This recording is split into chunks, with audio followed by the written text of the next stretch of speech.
Today, we are going to come out swinging, and I'm making sure to say this first.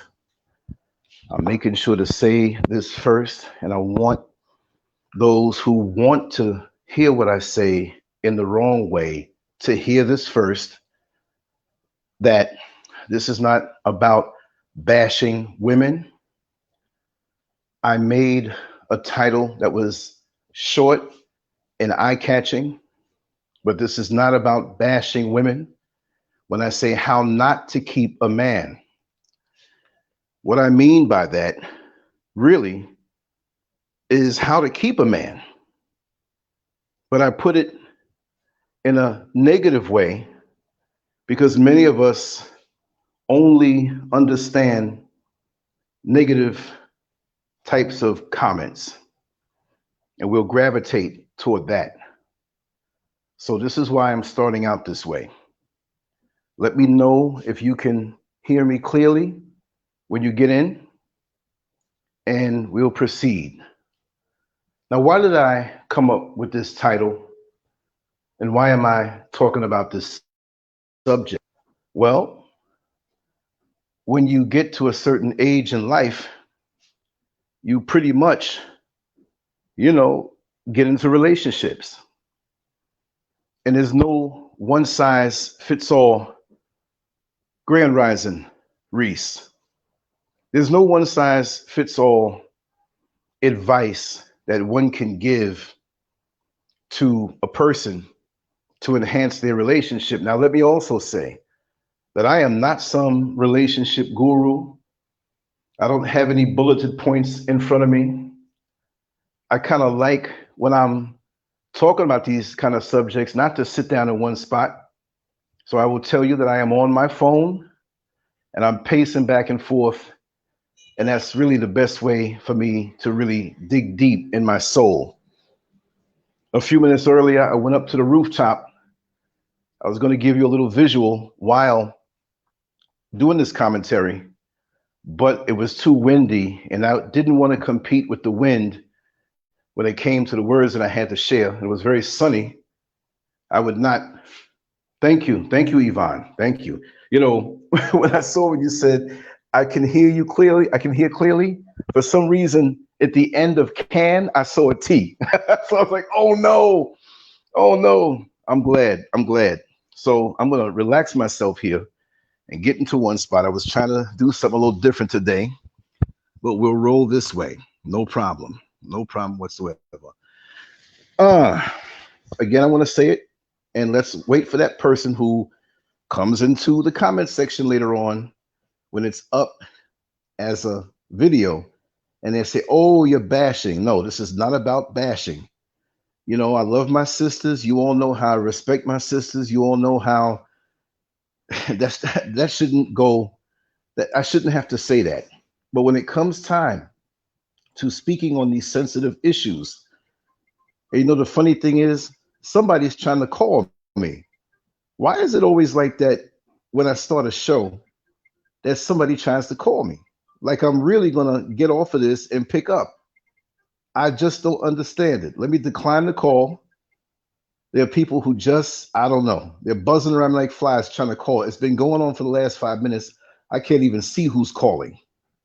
But anyway, I'm going to actually put the phone down and just zone out for a second, and I'll come back to the chat room.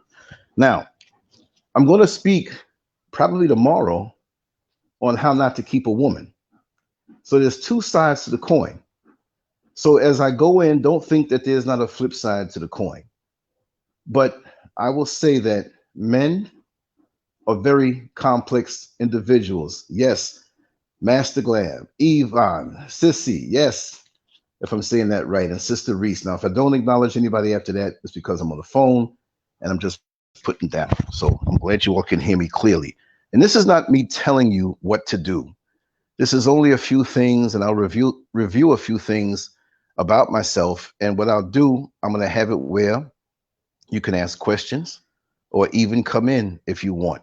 Okay. But on the internet these days, it just seems like we're not coming to any solution.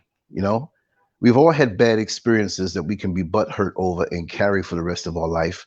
But on top of that, and this goes for both men and women, we all have healing that we have to do. You see, I always made the visual when I make comments sometime that when you're getting into a relationship with somebody, the baggage that they bring into the relationship, hopefully they took time to themselves to deal with the trauma and to deal with the baggage. But I said, imagine we can see a person, meet them, and usually we're meeting their representative, but we see them and we can actually see the baggage they carry in the form of hefty bags, well labeled hefty bags, right? Those big, strong, dark green garbage bags that you can stick a knife in and usually it'll break the blade. They're so heavy. No, it's not that strong. Hefty would be really making a lot of money. I'd have stock in Hefty. I'd put all my money in it then, right? But imagine you could see the trauma and the baggage that we bring in, the bad breakups, the bad parenting that we had to come up under, the sensitivity, which is not bad, but we don't heal the wound, so we're not as sensitive. And there's nothing wrong with being sensitive up to a point. And then some of us would be carrying or hauling bags that we couldn't possibly carry. We'd have to get a pickup truck to carry all those bags. Some of us may have a little. And the thing is that with our trauma and with the things that we've had to deal with over our lifetime, it doesn't mean you have to erase the memory of it. The memory of it should make you wise.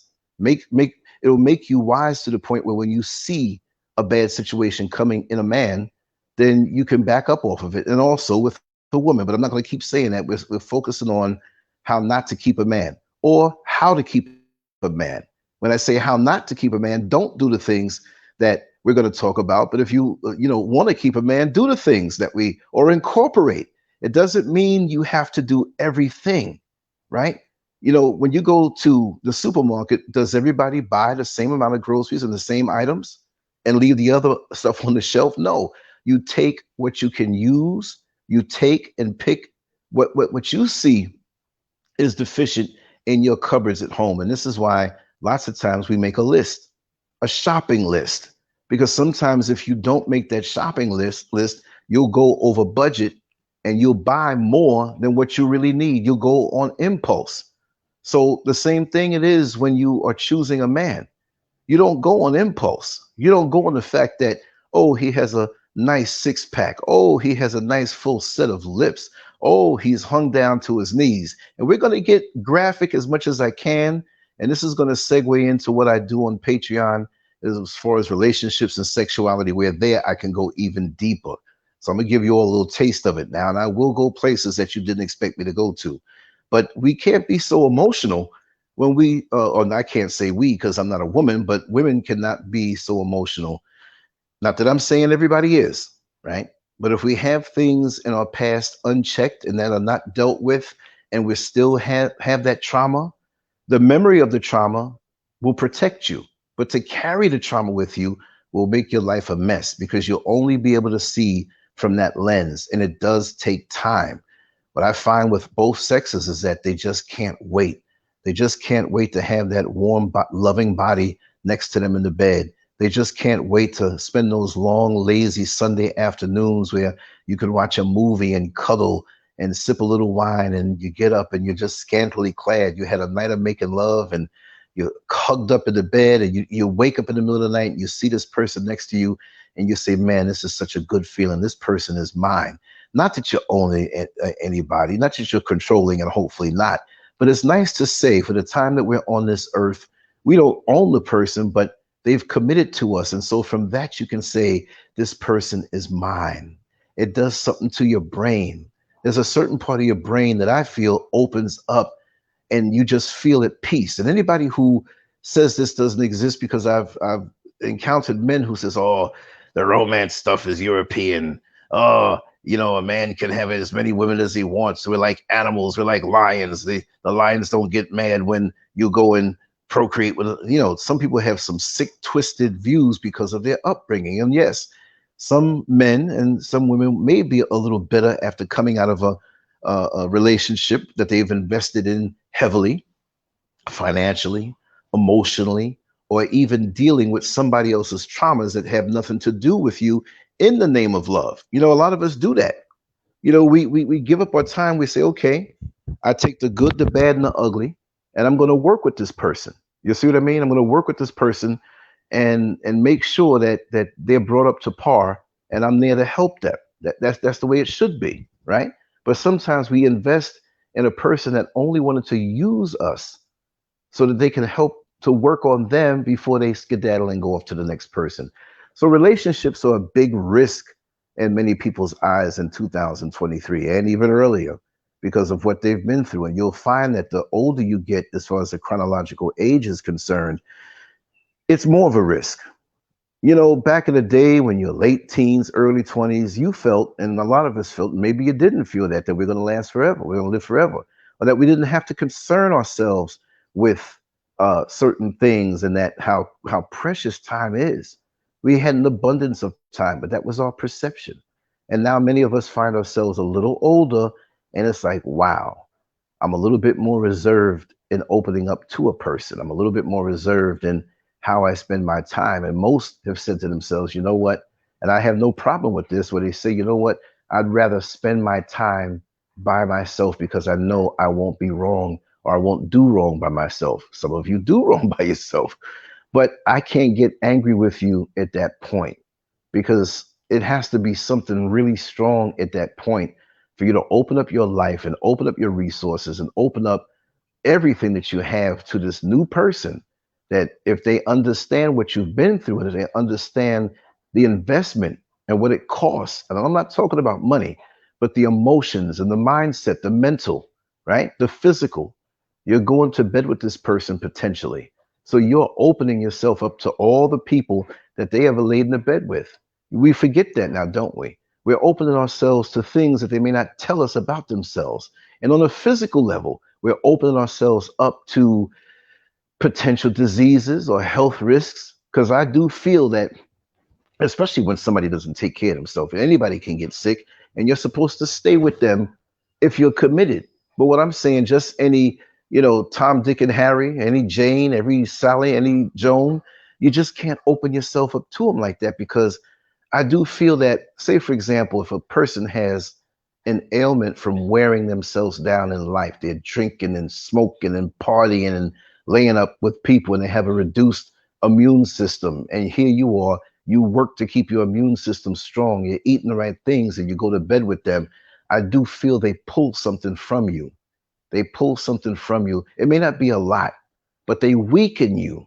But if you both are striving to be at your best on all levels, because we know about soul ties, but what about the mindset?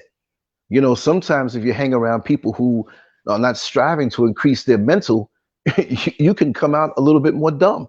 Like I always say, if you go to bed, and I'm a man, so I'm going to say it this way. I'm not going to say it like I'm bashing women, because the women can say it about men. But for me as a man, if I go to bed with I'm going to say it this way, with a stupid woman, I'm going to wake up a little more dumb.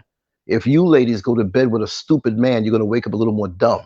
Not meaning immediately, but you keep hanging around this person. And if you are 100 and they're 50, you become 75 and they become 75, but they've gained from 50 and you lost from 100. You see what I mean? Exactly, Master Glam.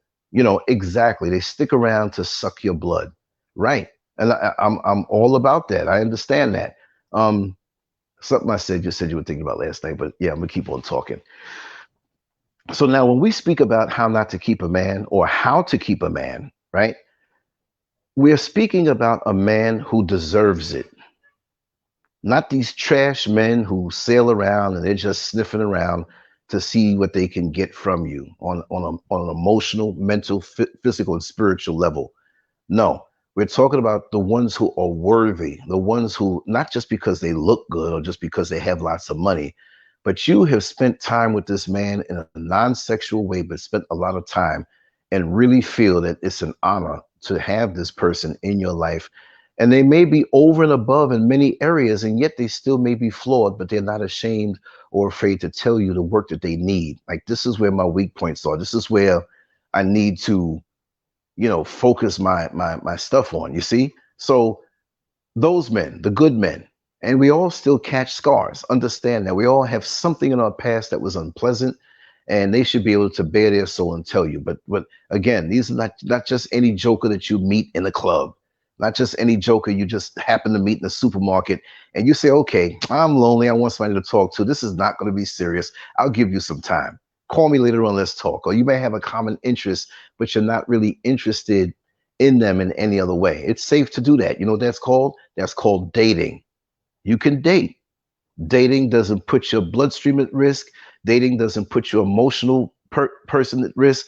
Your mental, your spiritual. You're only window shopping. You're only trying things out. When you go into the old department stores and you try the outfit to see, you didn't make a commitment to buy anything. You say, listen, I like the way that looks right now. Let me just see how that fits. But I'm not looking to buy. And they say, okay, no problem, because they know if you try it on and you like it, pretty much you're going to probably purchase it or come back later on and purchase it.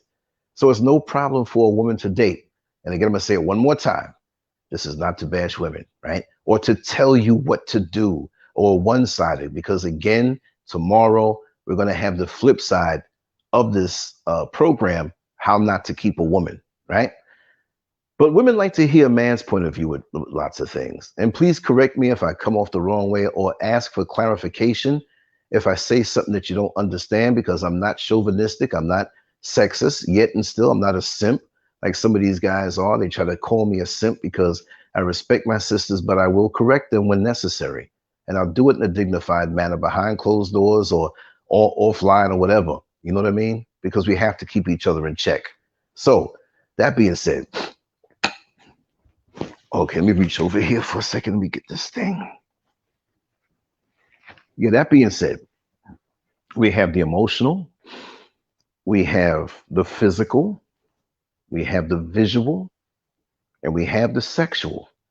Which side do you want me to start out on first? I'm going to let everybody pick. The first one who chooses is what I'm going to roll with, all right? Or if it's just overwhelming, then I'll roll with that.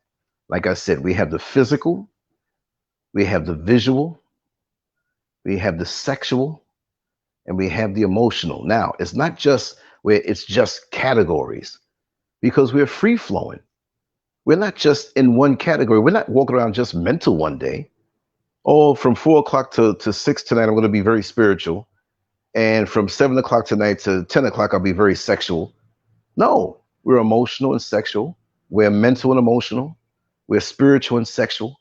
So it's a combination of all of these. It's like seeing a color wheel with just a few colors. No, you have many gradients of colors between those two colors, between green and purple, between red and orange, between orange and yellow. And some yellows are not the same because it has a little bit more orange in it. And some reds are not the same because it has a little bit more yellow in it. So we're never walking around in one gear at the same time, you know? Okay, let me read what Sharina said. When a person makes a longer comment, it grabs my eyes. You never bash women unless you simply give good advice, and women do like to hear a man's perspective as we are wanting to build and mate with y'all. We know your heart. Thank you so much, because it's going to be, okay, we'll roll with visual, right? Okay, now when I speak this way, all right, it's not just where, oh, Lance is just talking about sex. No, he's talking about sex. It's not about sex. When I speak about the visual, right, remember, everything ties in. Men are very visual as far as what they see. And I was kind of hoping we would start with the visual after it, but I'm going to jump right in it, and the other parts will explain this. Most people say, well, you have to keep yourself up. Listen, you don't have to be walking around with the tiniest waistline. You don't have to be walking around trying to copy. I'm going to free flow this, so I'm going to come back to the chat room in a second. You don't have to copy what you see on the cover of these magazines. You don't have to copy what you see when you go to a nightclub. You know, if you do yourself up, let it be for you. I'm not going to knock you with that. But some of the most attractive women that I've ever seen in my life were just who they were. And when they tap into their true femininity, that is the biggest turn on. And that's something you exude. If you're walking around the house and all you have is a t-shirt on, you best believe that man got his eyes glued on you. He could be sitting there watching the TV and you walk right in front of across him. Trust me, he's looking at you. He sees you. See, he likes to see. He likes the visuals. This is something very easy to do, but a lot of women think that they only have to give that good visual. And again, this is not about what you have to do, what you have to do, what you have to do. This is about something that you would want to do to maintain that attraction, because there are things that men need to do. You drive a brand new car off of the lot. They don't run you down and send the police to you and lock you up when you go 1 mile over what they said the time was to change the oil or give a tune up. No, you don't have to do the tune up. But guess what? Very soon you'll be left with a vehicle that will not take you anywhere and be broken down on the side of the road. Just the same way, if we don't maintain our relationships and our proximity to our mate in the way that they like. Remember, some men are more visual than others, right? It may not be where your man or potential man may be as visual, but the visual is there. Now, it doesn't mean you have to be in the gym 6 days a week. It doesn't mean you have to do any kind of extreme exercise at all. But keep the energy going. Keep the energy going where you feel healthy within yourself. It may be you taking a walk 20 minutes a day somewhere doing, or you're in the yard doing work. It doesn't mean you have to have a gym membership, because this is not a bodybuilding competition, number one. And me as a bodybuilder growing up and having a bodybuilder mind, even though I don't have the body like that anymore, it's a physique thing. So nobody's judging you on your physique. And I was never, ever attracted to females who did bodybuilding. You know, I was never attracted to that. Oh, Lance, the way you had your body, you're probably, well, you had all these old perfect in shape women. Back then, I like women who are a little softer. I like women who they may have had a little belly on them, but they had nice hips and thighs. You know what I mean? And it wasn't about judging the body, because it's the essence of the woman. But she's giving a little more of herself within that committed relationship. Again, this is within a committed relationship. I should have said that in the beginning. I'm trying to make it where these people who come with their comments, they're looking for something to say. So I overlooked that. This is a committed relationship where it's you for him and him for you. You know, you for me and me for you. That's the way it's going to be this time. What was it, Jackie Moore back in 1979?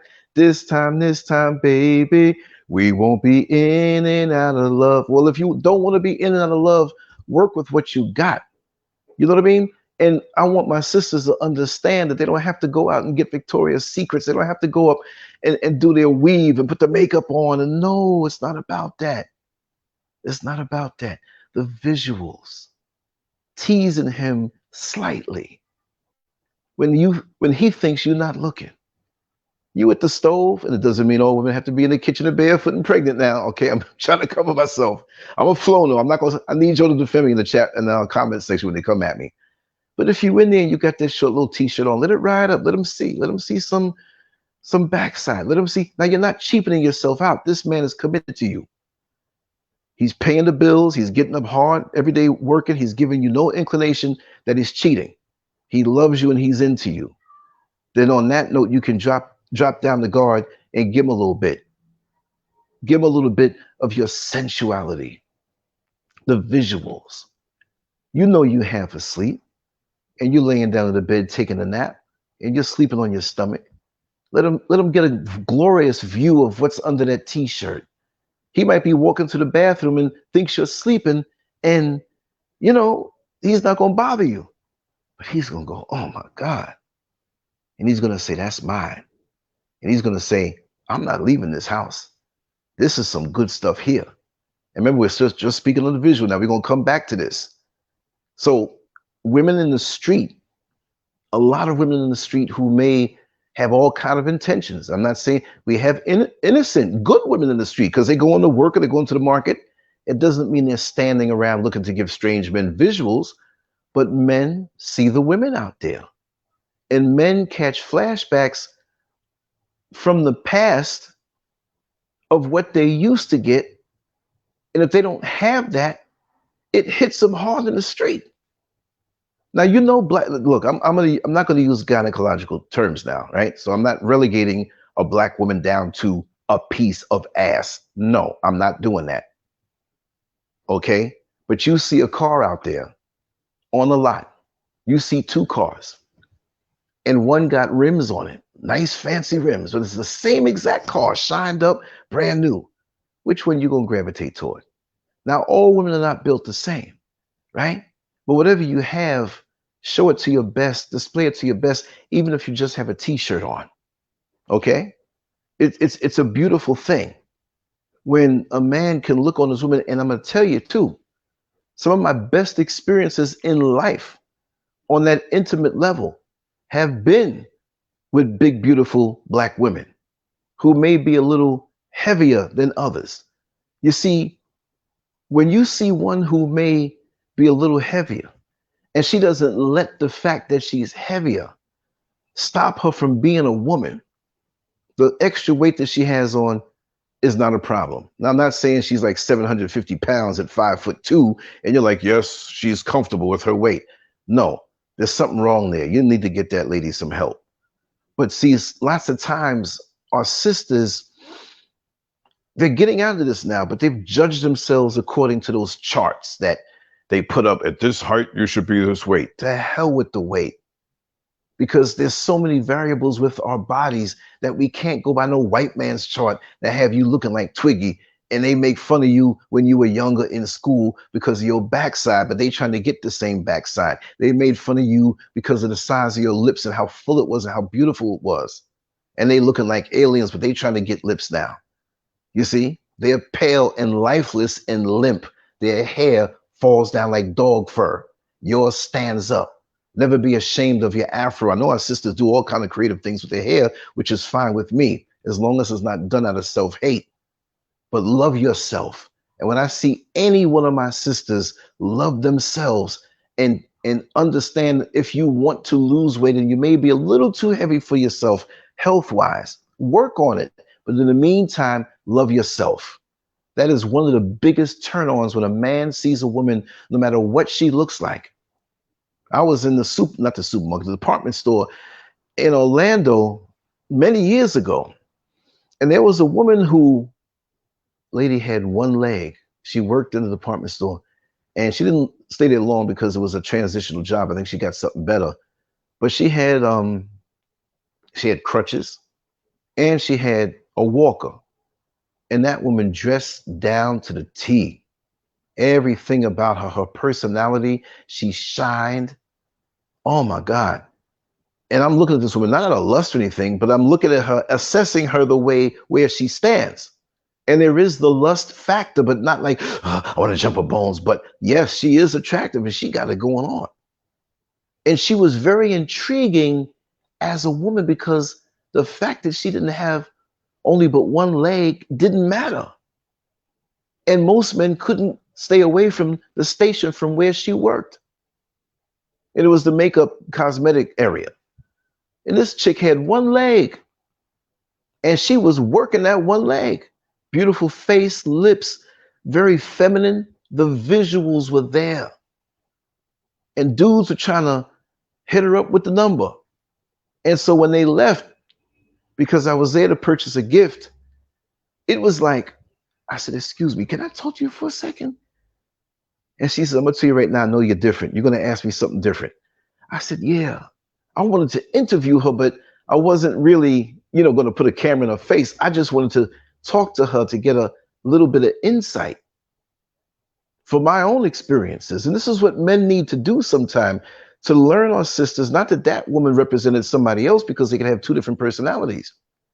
But I've been privy and I've had the opportunity to be around lots and lots of women from this level to that level and all in between. And it wasn't just all sexual. I know I told you all before, and this is just one slice for me. It doesn't mean that, well, this is why you think you know women, but for, I'd say from 96 to about 99 or late 98, when I had my van, and I had it longer than that. But I had a friend of mine who I grew up with, but basically she was like maybe about 5 years younger than me. So when I was 15, she was 10, of course, so we would never hang out. You know what I mean? Because at those younger ages, it's like this. It's like, yeah, you're not in my group, but as you get older, those ages get closer together. So I saw her getting ready to go out somewhere, and she had these baggy clothes on, and it was kind of late. So I said, "Where you going?" She's like, "Oh, what are you doing right now?" I said, "No, but you ain't answered my question. What you doing something sneaky? What? And we could talk to her." I said, "Where are you going right now?" So she's like, "Listen, I know you drive that van. I know you're off for the day now. I see you coming in, but can you take me somewhere?" I said, "Wait a second. I know that you don't do anything dirty or anything that would get me in trouble, but where in the heck are you going?" And she's like, "If I tell you where I'm going, you can't tell anybody." I said, "Listen, you know I'm the guy that you can talk to and tell everything, and I'm not telling no secrets. Look, I think that's why my head is so big, because I got so much gigabytes of secrets in my head. God had to swell it up a little more to get some space to hold that gigabyte of secrets for everybody. Trust me." Oh, Sissy, thank you so much. Um, I didn't see, I just looked back into the chat room. So if I miss anything, please forgive me. And I'm going to read out what she said. "They call you a simp as you speak to their trauma and shine a light on their inadequacy, and you don't join them in bashing queens.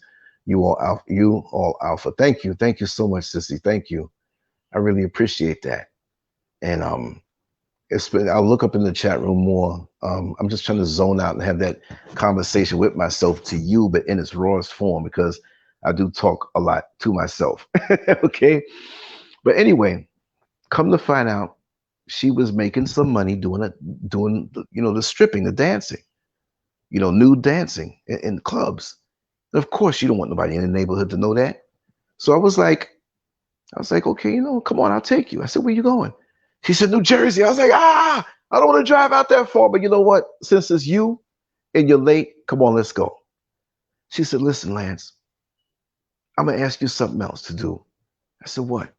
"Don't just drop me off. I want you to wait for me." I said, "Now you know you're pushing it, but you know what? I'll wait for you.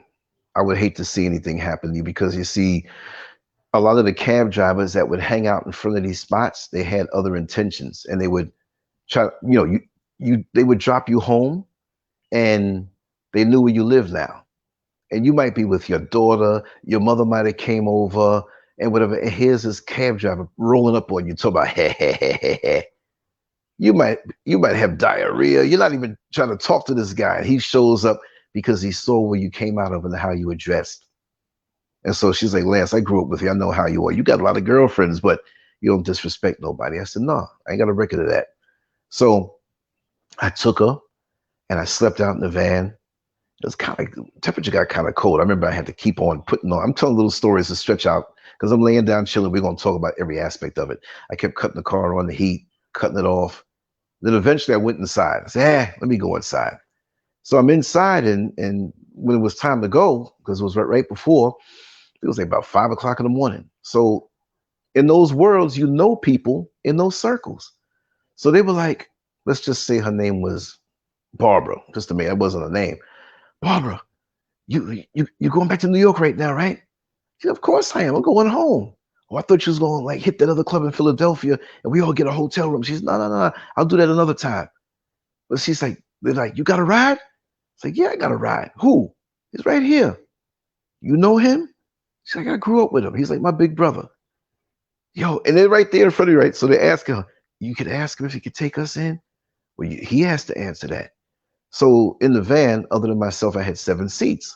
So there were 6 females, new females, other than the one that came with me. So I had a full load. And one had to go to Brooklyn, one had to go to Bronx, one had to go here. And I was so tired, but I was like, okay, I'll do it for y'all, no problem. I don't want to see nothing happen to y'all. There's a lot of creepy guys out there, some who just get out from being locked up, and they see in the magazines, because a lot of these girls back in the days, there were a series of magazines, Black women's magazines, that were like not pornographic, but they posed nude in various degrees. And it was very popular in upstate New York, in the facilities that allowed these magazines to be sent there. These guys would use it to masturbate. They would have a visual to masturbate to. And they would formulate a whole persona around these young ladies. Like I said, I'm telling it raw today, right? They would formulate a big persona around these ladies that they didn't even know. because some of the guys had magazines that they were not going to loan them out, because they'd loan some magazines out for packs of cigarettes, or some cookies or some kind of commissary, and send it back. But certain magazines that had certain ladies in it, no, you can't jerk off to this one. This is my wife right here. I love her. And after years and years of thinking this, they know that it's not the wife. But when they go down to a strip joint after being locked up for 15 years or 10 years, and they see her, there's a connection. And it's not like they're gonna put their hands on her, rape, or do anything, but it's scary to some of the women how these guys fixate. And this is back in the 90s, right? So me being younger and stronger back then, and this van and whatnot, a lot of them felt so good that they had somebody that was trustworthy. So even when my friend wasn't there, they had my number, and they would call me sometime. And they just wouldn't call me just to go to the strip joint. They called me because they might want to go to the supermarket, their family, their mother. They may not have had a vehicle, and they knew they can trust me. And they knew that I would not bring up what they were doing the night before or the week before. That we had normal conversations, we're laughing, you're talking. It's like, yo, Lance, I can really trust you. I'm so glad I met you, whatever. But I'm going out later on to the strip joint in Pennsylvania. Can we go out there? So this is how I got a chance to go up and down the East Coast with different types of women who knew me, and the trust was transferable. And I got a chance to talk on their personal lives, a lot of things that they wouldn't open up to, because I was a little older than these young ladies. I was in my 30s, late 30s. And, a lot of them, some of them were just creeping over into in the 30s, which at that time was ancient for that type of work. All right. Especially if you were like doing the same areas all the time. This is why for that type of stuff, it's good to go and travel over different states. So this is stuff that I'm not into, but I learned it. And a lot of these young ladies had confessed to me lots of things and shared things with me. And it gave me a different insight that even though they may be strippers, I'm not looking at you like you some stripper. We all can be sexual. Some of the biggest freaks in the world are right here in the chat room. We don't even know it. I know I'm one. And I don't mean freaks in a derogatory way, but we all have a sexual side. Now I'm getting a call again, and let me just know if you can hear me, because sometimes it knocks the sound off. Now I'm going to get up with this phone. I'm all relaxed. I got to get me some water. You know how much water I drink. I drink a lot of water, and my lips get dry real quick, so I got to keep the moisture going. So just give me a second. Let me get over here and get this water. Let me get some water. And let me take an extra bottle too. Just want to thank you all for bearing with me, because we're going to tell it. We're going to have the regular good talk. Sometimes I will speak in a way that, okay, like I'm speaking to a church congregation. And the other times when it's like, okay, I'm not going to be filthy to be filthy, or whatever, but I'm not going to sit here and just say words like derriere, you know what I mean? On the vagina, you know what I mean? I may not say the P word, but, I'm glad you all roll with me, and I'm glad that my sisters here really understand where I'm coming from. That is the biggest joy, because I would not want to be labeled as somebody who's bashing somebody. Now, there have been women that I've had to straighten out in a surgically precision type way, which was aimed at them due to the way they came at me. But it's not like, oh, look, Lance opened up. Oh, that's how he really feels about women. No. You can't put that on me.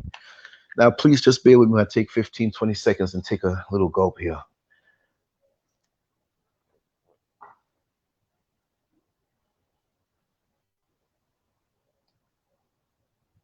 I'm a wino for water. I've always been a drinker as far as, juice and water and stuff is concerned.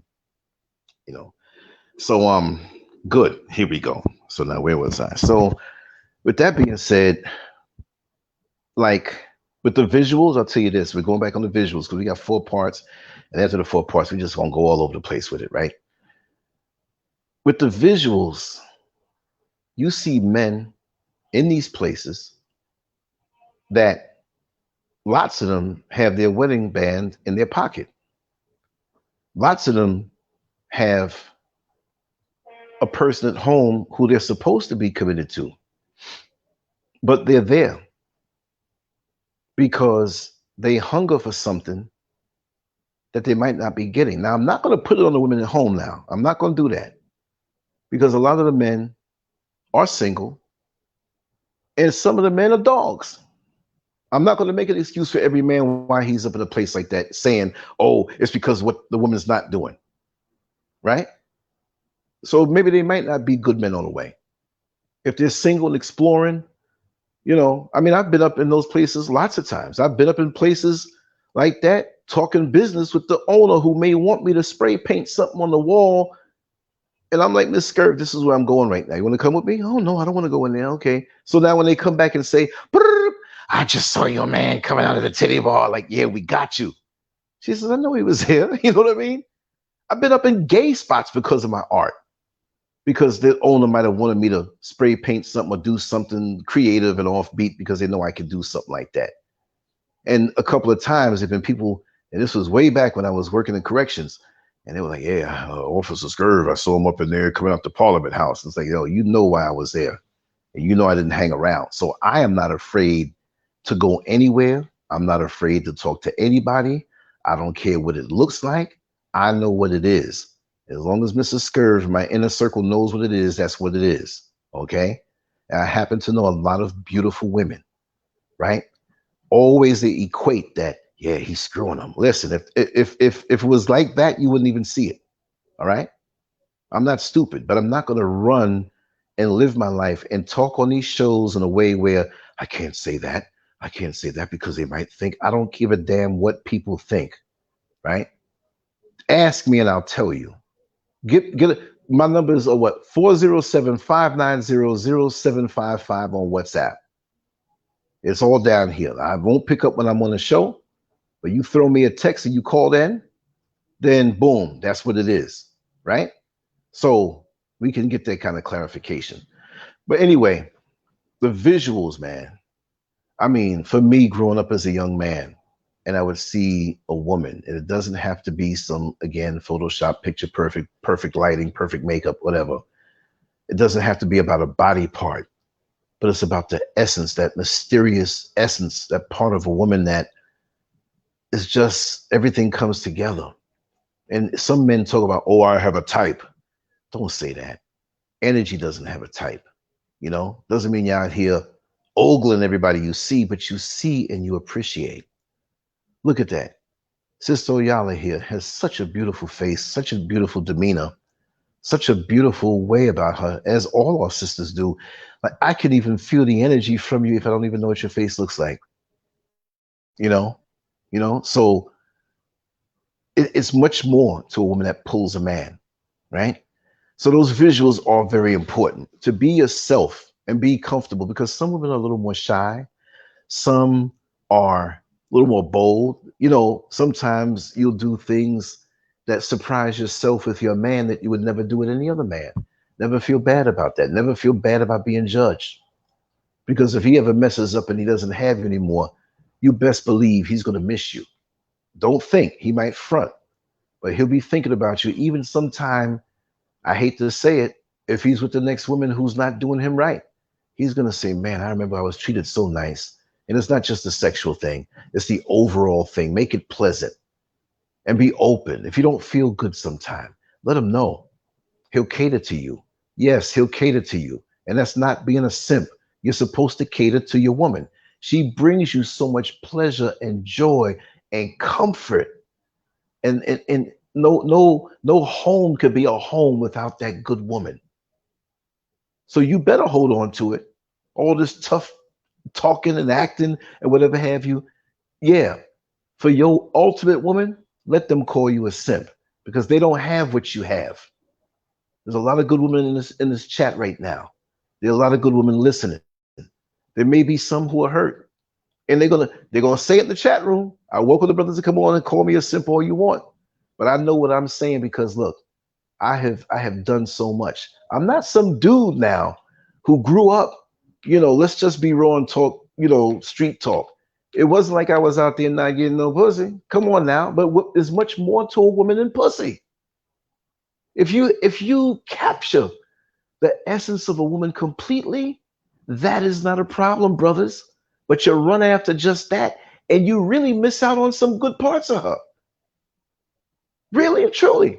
When she's a good woman, when she's been working on herself, man, I need me some pussy. But that's all you're going to get. Friction in an orifice is all you're going to get. And you wonder why you walk away from the situation, and as soon as your balls fill up with more sperm, you're looking for the next orifice to release it into. You empty. It's a cycle. Then you find yourself up at night beating your dick, looking at porn. Then people don't love you. You imagining things. And you think it's because the women can't give you nothing. No, because that's the only thing you focus on. I love pussy just like the next man. I love head just like the next man. I love freakishness and 69 and put the booty in my face and suck away, whatever it's going to be. But it ain't going to be just that. If we can't laugh with each other, if we can't cry with each other, if we can't hold each other, one of your parents might die. Who do you go to? You go to your mate. Who do you go to, man? You go to the hooker out in the street that's giving up her orifice to everybody to get comfort. You go to your woman. That's why you go to get a good woman. But to get a good woman, you got to be a good man. You understand? And you'll have it all with that woman. Don't matter if she's fat. Don't matter if she's skinny, short, or tall, right? She will transform into that thing that you need when she's a real woman. You see? So it is so fulfilling. It's something you can't describe. Let me tell you something. And it doesn't mean she has to do everything, because we're going to have to show tomorrow about things that the men need to do. And this is not telling you, but you can pick from it, just like I said, everybody who goes to the grocery store doesn't walk out with the same items. You may need this, I may need that. Our shopping carts might have some of the same things in there, and they're going to have a whole lot of things that are not. So on that visual level, titillate him. Smile. It's not about showing your ass all the time. Smile. Have some inside jokes that you both share. Make everything to be so unique and so customized between the experience of the both of you. And I'm telling you, even if there's a woman that him being a man that may catch his eye for a split second, he ain't gonna pursue it. Either they throwing it at him because he knows what he got at home. When you got it all at home, to make a brother sing about it, start making songs up. I found what the world has been searching for. Here, right here, my dear. I don't have to look no more. Whoa. When a man gets to singing like that, you ain't got to worry about anything, because he's always going to come home to you. But you have to maintain that.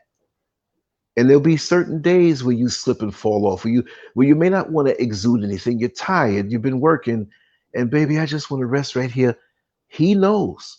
Look, every time you have a sports car that you can take out on the track and push it to 150, 160 miles an hour, when it's time for the car to maintain itself and park down, you look at that car and think of all the experiences that you had on that track going at high speeds, how exhilarating it is. So it doesn't mean you have to walk around 24/7 a certain way. You might have cramps these particular days. Like I said, you might have diarrhea. You might be a little weak and tired, just want to sit down and be still. We don't know how we're going to feel when we wake up. We could be having a great day the day before and then wake up and say, oh man, I thought it was going to be a better day, but we planned all this stuff, but you know what? I don't really want to go anywhere. Ain't that a good feeling? And you with somebody, you plan to go somewhere, and you both look at each other like, it's a perfect day, but you know what? I'm going to admit, I would just rather stay on home. Me too, baby. Let's not. And you have the better time. So you can connect that way, right? Let me speak about the emotional. As big and strong as we are, we're emotional also. I don't care how tough and how cold a man tries to act, as far as acting like I am this alpha male who doesn't have emotions or whatever. Those are the biggest jokers that are crying at night. Let me tell you something. I've worked in jails and I've worked in prisons. And you work in a prison, this is different than a jail, because a jail usually is up to a year sentence. misdemeanor. The only way you'll stay in a jail longer is if you have a court case and they bring you down from prison and they bring you from upstate and they bring you to that jail, and the case is going on so long and they're not going to ship you back up and down. They'll keep you there. You might be in the jail for 2 or 3 years. You have multiple cases or you're involved in somebody else's case. But for the most part, it's in those prisons, especially when a person is sentenced and they leave the jail and they're sent for a longer sentence. 3 years can break somebody. For another person, 3 years is a drop in the bucket, right? But this is what I learned. These dudes who are walking around tough and hard and they're in prison, you sit there and you work the night shift. And you know what you hear? This is what you're going to hear.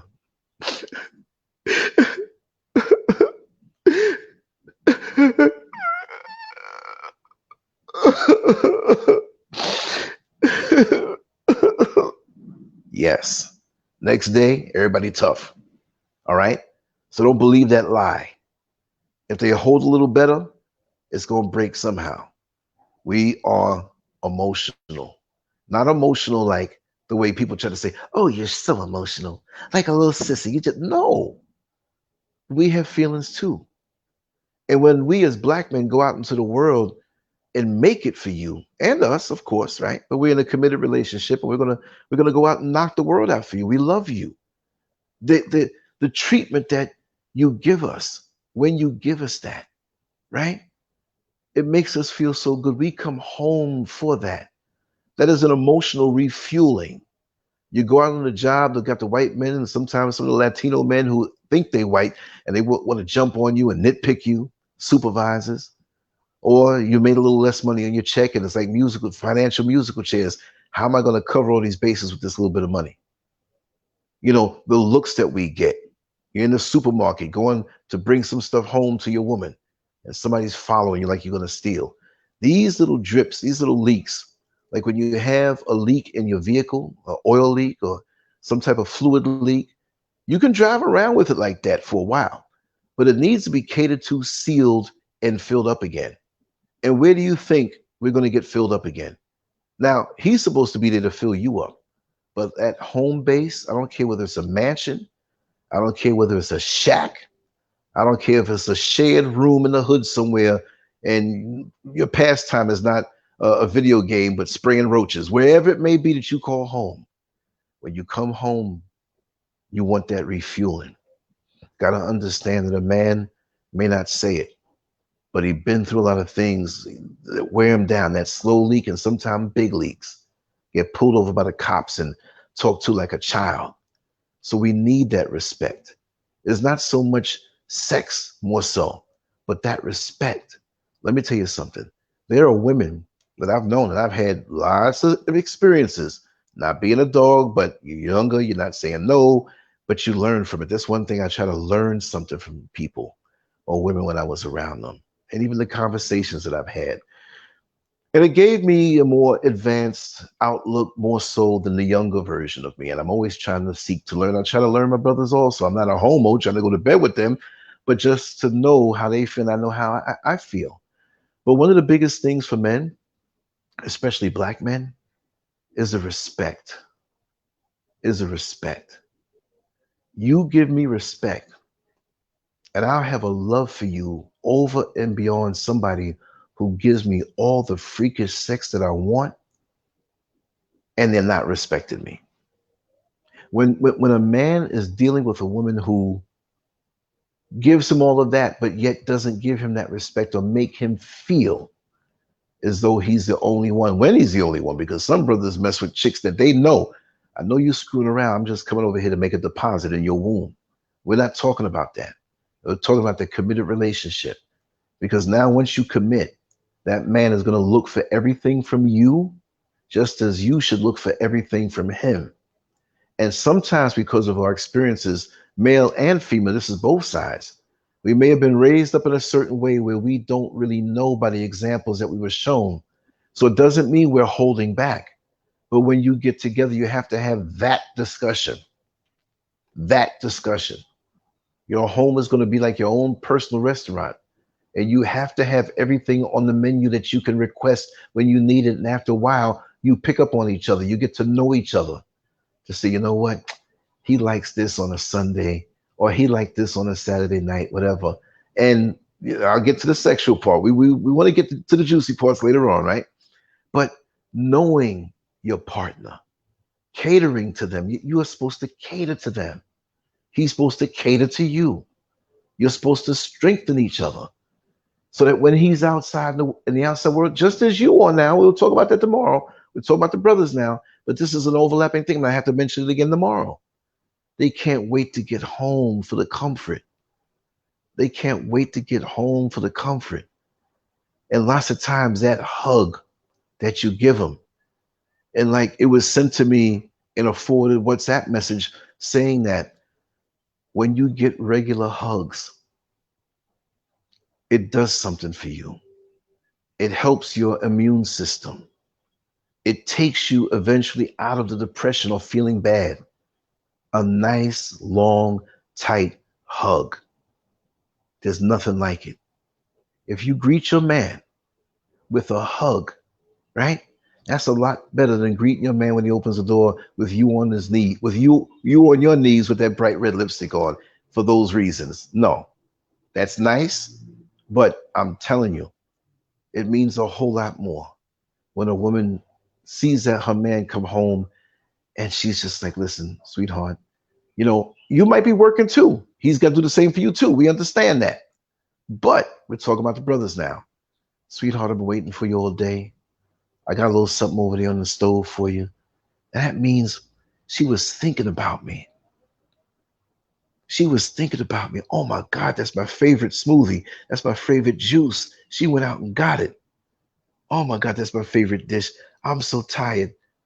I want to eat something now. She ain't gonna let me just jump into the food. I got to shower up and get clean. The music's playing. She's fresh, looking good, looking sexy.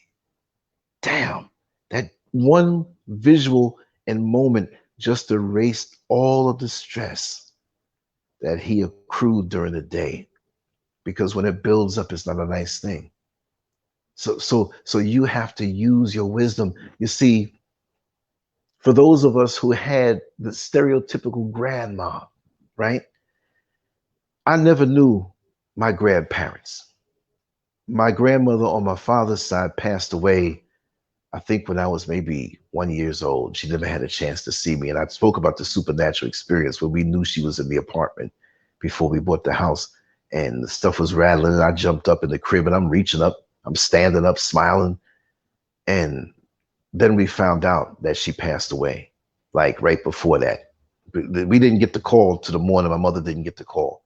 And all of this stuff was going. That's a whole other thing. See? So that stereotypical grandmother. So even if you didn't have that, let's talk about that.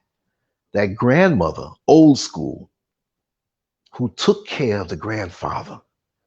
And the grandfather went out all day long, no matter what he was doing for employment, whether it's in an office or a coal mine or doing some labor, a carpenter or some skilled guy, maybe he sold insurance. It don't matter. He out there getting it. And you know what? She knew exactly what time he was going to come home. They didn't have cell phones back there. Some people didn't even have regular phones, but she knew what time it was to get it ready. And she never really had to dress up for him, dress up with something tight, dress up. She might have had that little gown on, that's clean. She was home all day.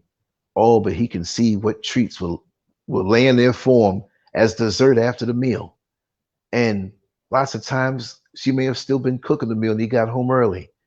And your parents, right, might have been there and said, or joking, you could overhear when you were a kid. Yeah, I always wondered what grandma would leave.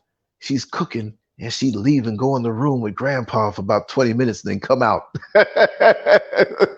She may not have had Victoria's Secrets, but after a long, hard day, oh my God, nothing beats that woman you're committed to. Like I said, it's not a height thing, short, tall, fat, skinny. She knew, she studied him, and she never had a problem with him tipping out. And some did, and some men are dogs. Yes, we understand that. And some good men make mistakes. But when you have a woman like that, you don't want to lose that. You really don't want to make no mistake. when she knows how to do you, and I'm talking about in the kitchen, I'm talking about comforting you, I'm talking about the bedroom, I'm talking about the respect that she gives you in the outside world. Never ever put your man down in front of other people and embarrass him. If you have something to say that's on a level of something that you don't agree with, if you have that thing to say, pull him to the side or show a little patience and really stress it to him behind closed doors. Don't just hold it in and expect him to know, and all of a sudden, you always do this, you always do this, and you break up in a big argument. Well, you didn't tell me, I didn't know. But don't embarrass him in front of people. That's going to kill a lot of done for him. So you may say, well, I cook for him and I clean and I do this, whatever, whatever. It takes just 1 second because that's disrespectful to put him down in front of somebody, to put another man over him in any kind of way, to make moves without his knowledge. No, you don't do that. You consult with him as he should consult with you. And when you have that bank account together, nobody makes a move without consulting the next person. It's about respect. I don't care if it's, now, okay, you at the store, you want to get extra candy, boy, you have to call home. You know, can I get, no. We're talking about going out there, working deals with other people, making major purchases that you didn't plan, that you both said, okay, this is our budget, this is how we're going to spend, right? So there's always that leeway, I understand, and different couples work out different things. Like I said, you don't have to take everything I say as gospel. I don't know everything, but many people have taught me things, and I learned a lot of things from experience. And like I said, I'm going to tell you the real nitty gritty about that. It has to be done. It has to be done. Cooking, food. Most men I know like to eat. It doesn't mean you have to be a gourmet cook. It doesn't mean you have to have all of these skills. Only put the effort in. Learn what he likes. Learn about it. We got YouTube.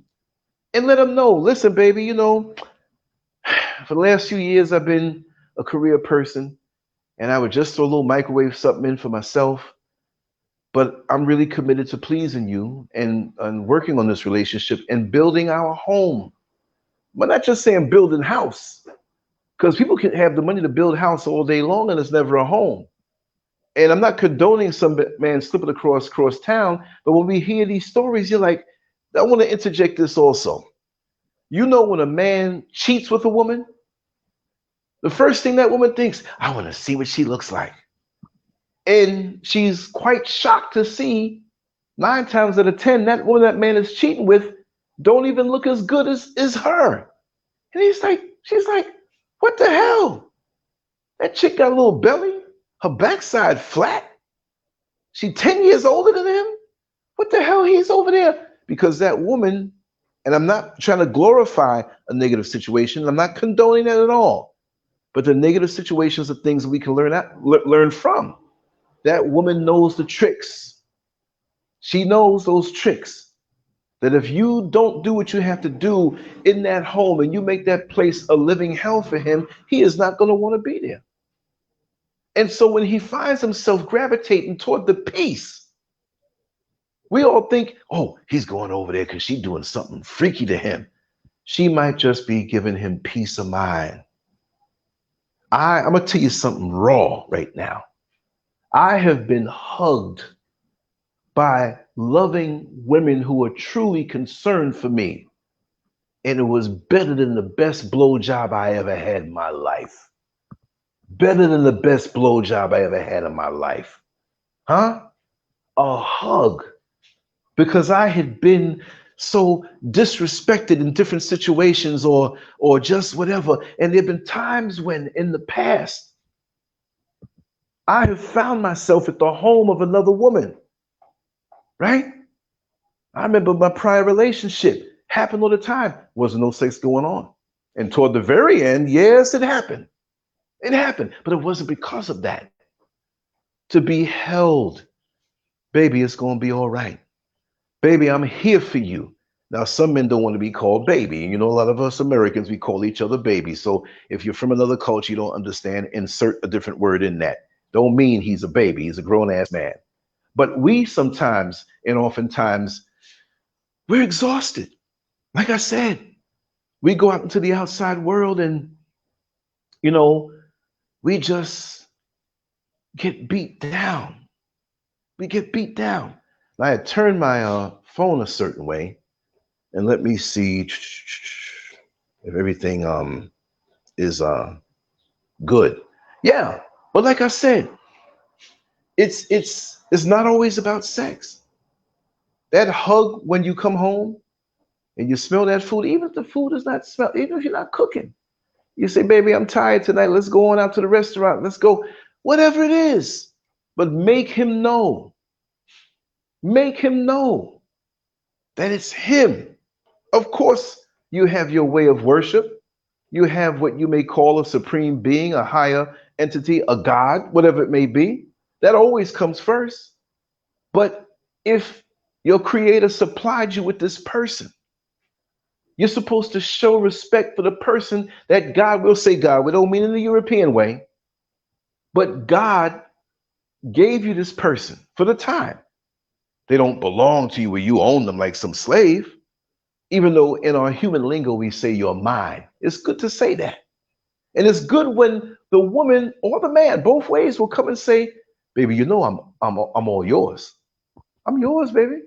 And you say that in front of some women and she's there, oh boy, it wins her over. It brings a pleasant ache in her heart. My man told me that he's all mine. Wow, that makes him feel good, you know? And display those things and really mean it.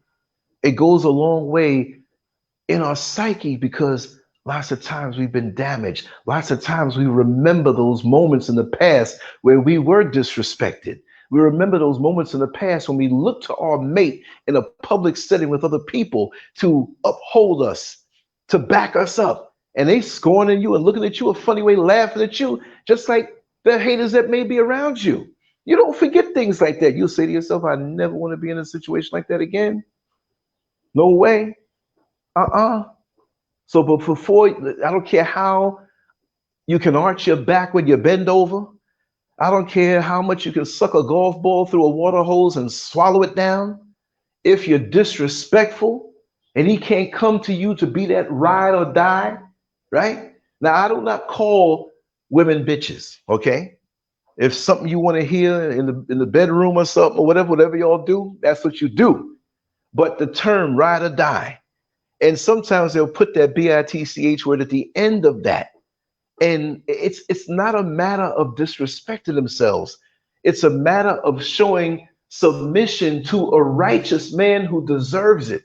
Remember, everything I say here is not just for any old Johnny come lately, some dude who's trying to talk to you and he wants all the props. No, you don't give him everything. You don't give him everything at first. It takes time. You don't just, some dude, some joker just slide on in. You met him at the club 2 weeks ago, you treating him like this? Because he will use you, chances are. Now, if he's the real thing, he ain't going to use you. But if he's the real thing, he's going to be saying to himself, "How am I getting all this treatment so fast?" You got to make the man you get it incrementally. You don't give it all up that quick. You don't give him everything right away. No. Because in the back of his mind, he's like, "I didn't have to struggle for this. She just get it. If this was somebody else, would they be getting the same thing too? What mission is she on? If she's precious, he has to earn it, even though he's a good man.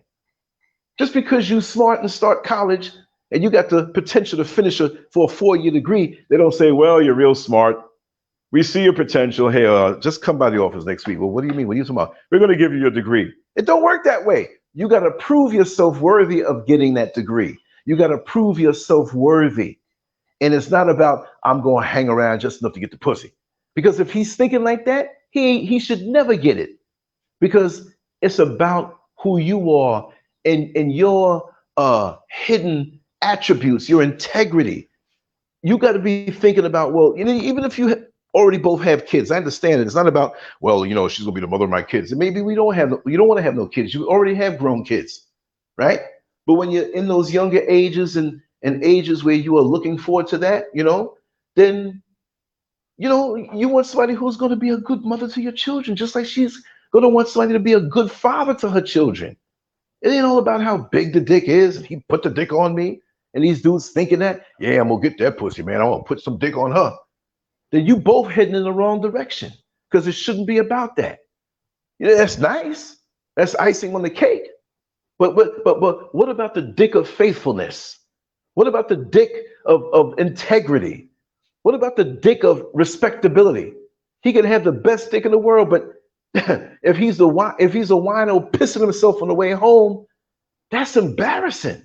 So you can't take one aspect of a relationship and try to smooth it over like peanut butter on a piece of bread.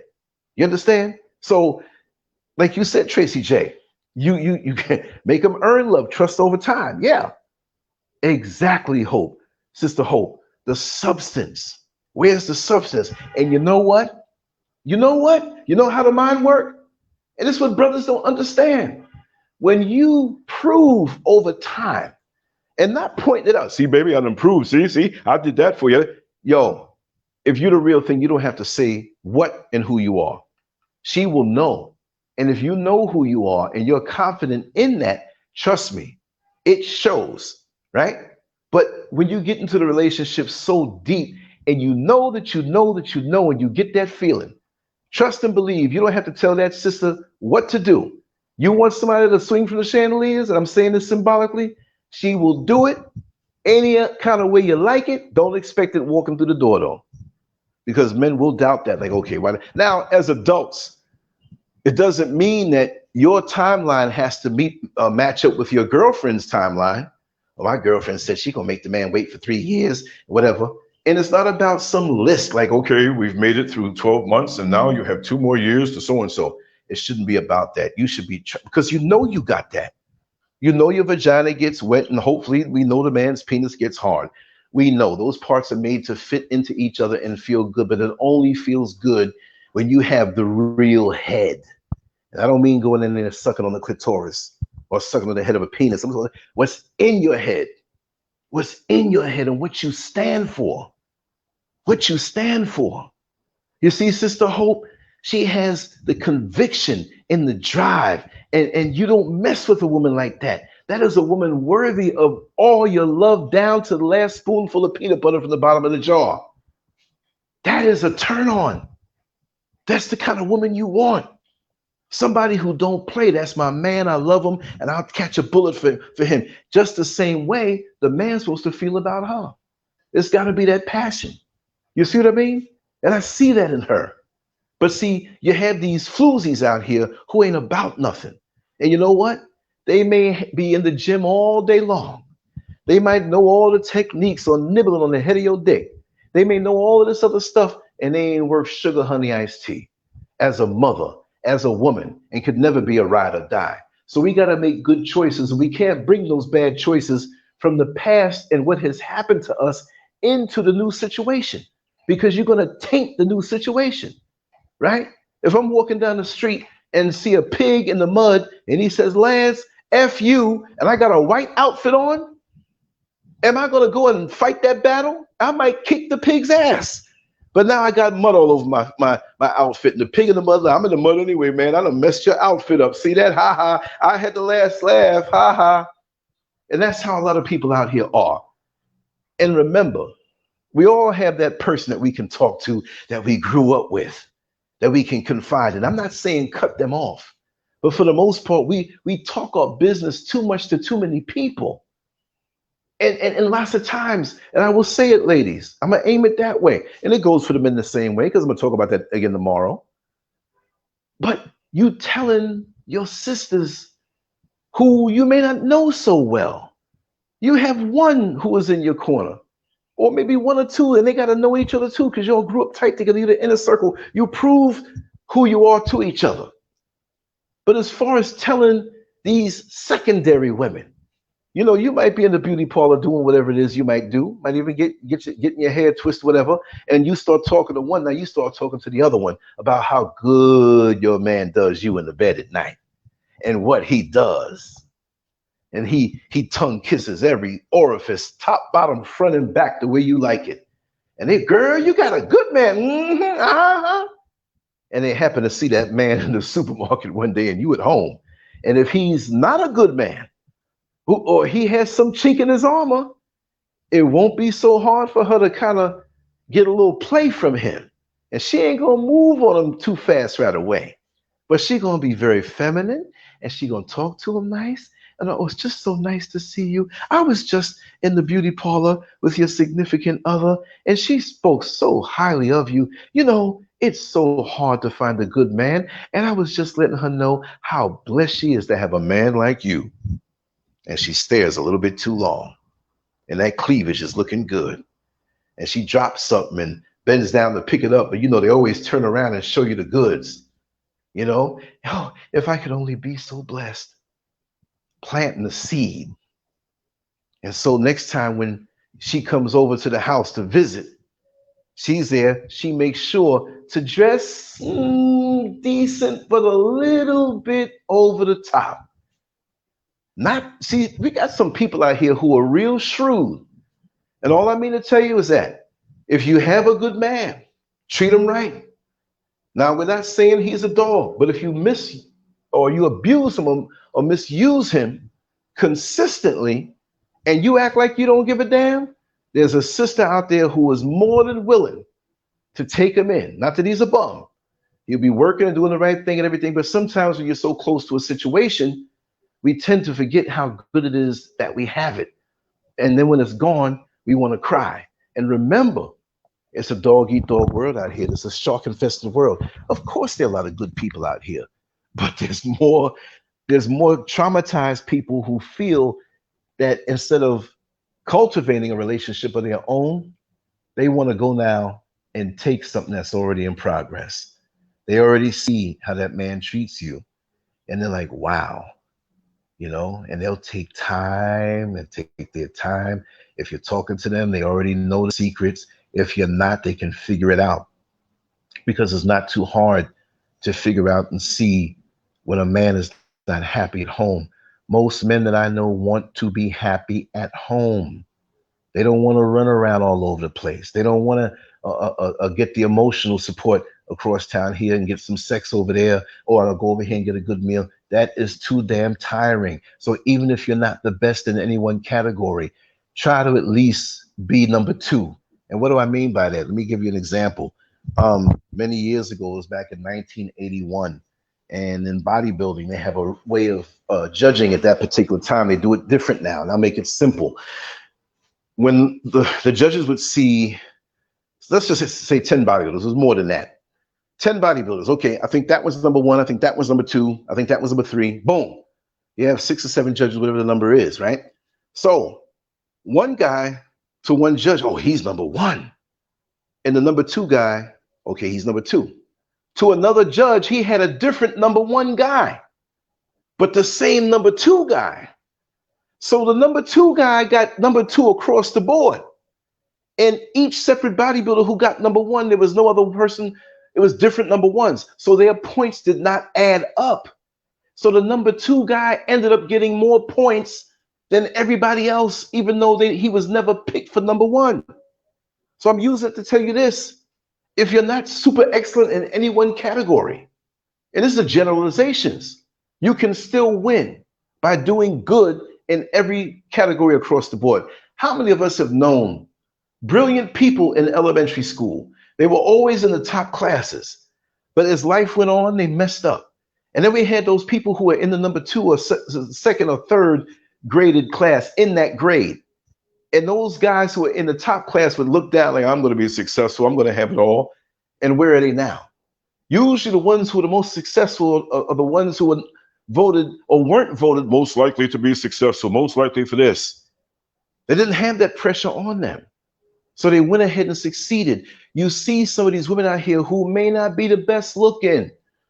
And some of the sisters and even some of the brothers, I don't know what the hell, he could do better than that. How do you know? How do you know how she treats him and respects him and honors him and does everything right? She may not be number one in your book, but she's number two across the board in all that she does, and her points add up higher. You see what I mean? That's what it is, you know, and we judge. We judge. She don't look better than me. What is he doing with her? And won't even pay you no mind, right? Won't even pay you no mind. So we know the physical has to be kept up. And the visuals, you know, a little titillation at home, and but everything is not going to get done right away. Once you commit now, you can go further into it. But at first, you don't give the man everything. You know what I mean? You keep a little intrigue. You dress a certain way. Women don't understand. A lot of women don't understand that they can be completely covered. It doesn't mean you have to be like a nun. Doesn't mean like you have to have a burlap sack on, right? But your femininity is what makes you sexy. The way you speak, the movements. You don't have to be winding your backside down, but you're going to have a natural sway of the hips, which makes that move in a natural certain way. You can't help it. You don't have to overemphasize anything. You don't have to focus on them big electrical tape tarantula looking eyelashes and the heavy makeup. Now, if you have your little fetish going on in the middle of the night, you do your thing. You know what I mean? If he likes to see makeup smeared on the side of his penis after a good blowjob, hey, that's your thing. But to be that attractive to him, you don't have to do those things. Just be feminine. And don't bring the masculine energy. Don't do that. If you have any bit of masculine energy, give it to the men out on the street that's trying to hit on you. You know what I mean? But be soft and sexy for your man if he deserves it. Because you may get to a point where he's crossing the line with certain things, and you got to straighten him out. Doesn't mean every relationship is going to be perfect because you act feminine. No, he's got to see that you have a strong side also, but your strength doesn't have to be displayed in a masculine way. That's what a lot of our sisters don't know, that have come up in situations where they saw the man beating the husband beating the wife, or the father beating the mother, and all these things, and they turned off and they absorbed the outlook of that particular mother or aunt. Oh, all these men are dogs, and you can't, but then some of these women will turn around and be like, oh, if you want a good man, you better hurry up and give him some because he's going to go. No, you don't have to do that. Because if he's into you, he's into you. He's not into you here for this and somewhere else. Now, I know a lot of men who they use this trick. Like, yeah, baby, I'm going to wait for you.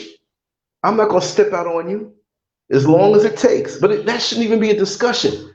But while you think he's waiting for you, you got to check some of these men now. He out there hammering all the ones out there. He got 2 or 3 out there, giving it to him good while he waits for you. And you, he waited for me. He proved himself. No, you think his balls were full when you were making him wait? He was out there slashing everything. Trust and believe. That's a lot of situations, and a lot of women don't understand that. So if a righteous man knows that, if I wait for her, it makes things better. And it shouldn't be about that focus anyway. It shouldn't be about, well, how long do I have to wait to get the pussy? That's like going to a restaurant and saying, well, how long is it going to wait for the meal? Because you're only there for the meal. You're only there to eat the meal. So when they talk about how long it takes to wait for this, that's telling you that I'm only here for that one particular thing. I'm just trying to fool you and make you think it's a full thing. Another thing too, a lot of women don't do is find a man who has some type of conviction and passion, hobby, lineage, resume. We have all kind of toxic men that can hold down a job. And lots of time that becomes their strong point. Yeah, baby, I've been in this job 25 years. I'm about to retire. Do me right. And, you'll get the goods, and they rotten. And that's all no, it can't be just about that, because there are a lot of bad men that drive BMWs. There's a lot of bad men that have mansions that are no good. They want to lord over you, and you wonder why.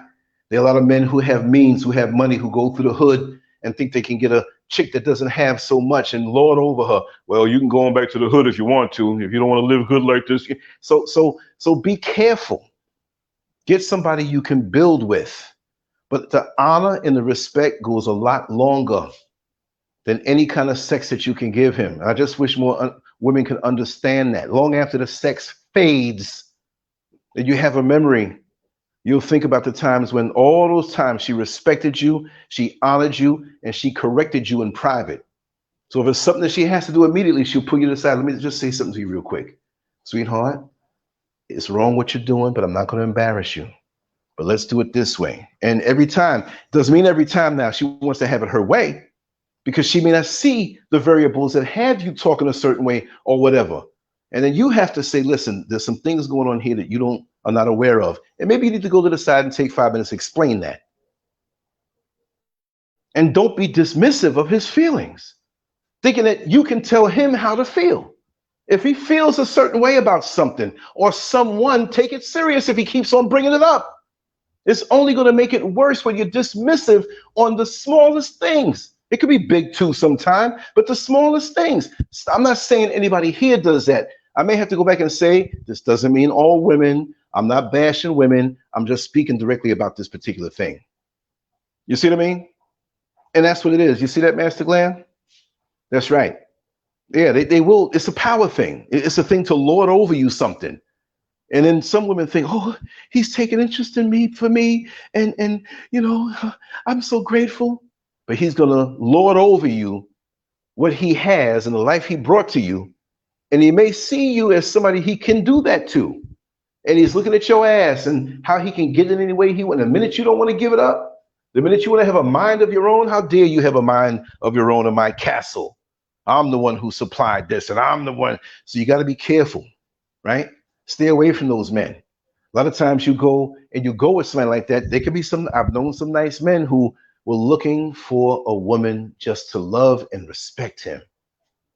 He's like, listen, sex is sex. I like it, but you know what? The respect goes a whole lot longer. Like I said earlier, we're going to talk about the sex now, right? I don't care how good you give head. If you make my other head on top spin with stress, I won't even feel it. We're going to talk some real stuff right now. There have been times that I have put my penis in a woman's mouth and not felt a damn thing. And she doing all, my head rolling up, eyes suckling the cheek, get zoning out, putting voodoo on me, and I ain't feeling nothing. Sometimes I get soft because the way you disrespected me earlier, the way you treated me earlier, that don't feel good. And see, some people don't think men are like that. I don't know how other men are. Some men are slaves for that. And what I mean is that a man should be in a righteous situation, righteously pussy whipped. But I cannot be righteously pussy whipped unless I'm respect whipped. Whip me with an overabundance of respect.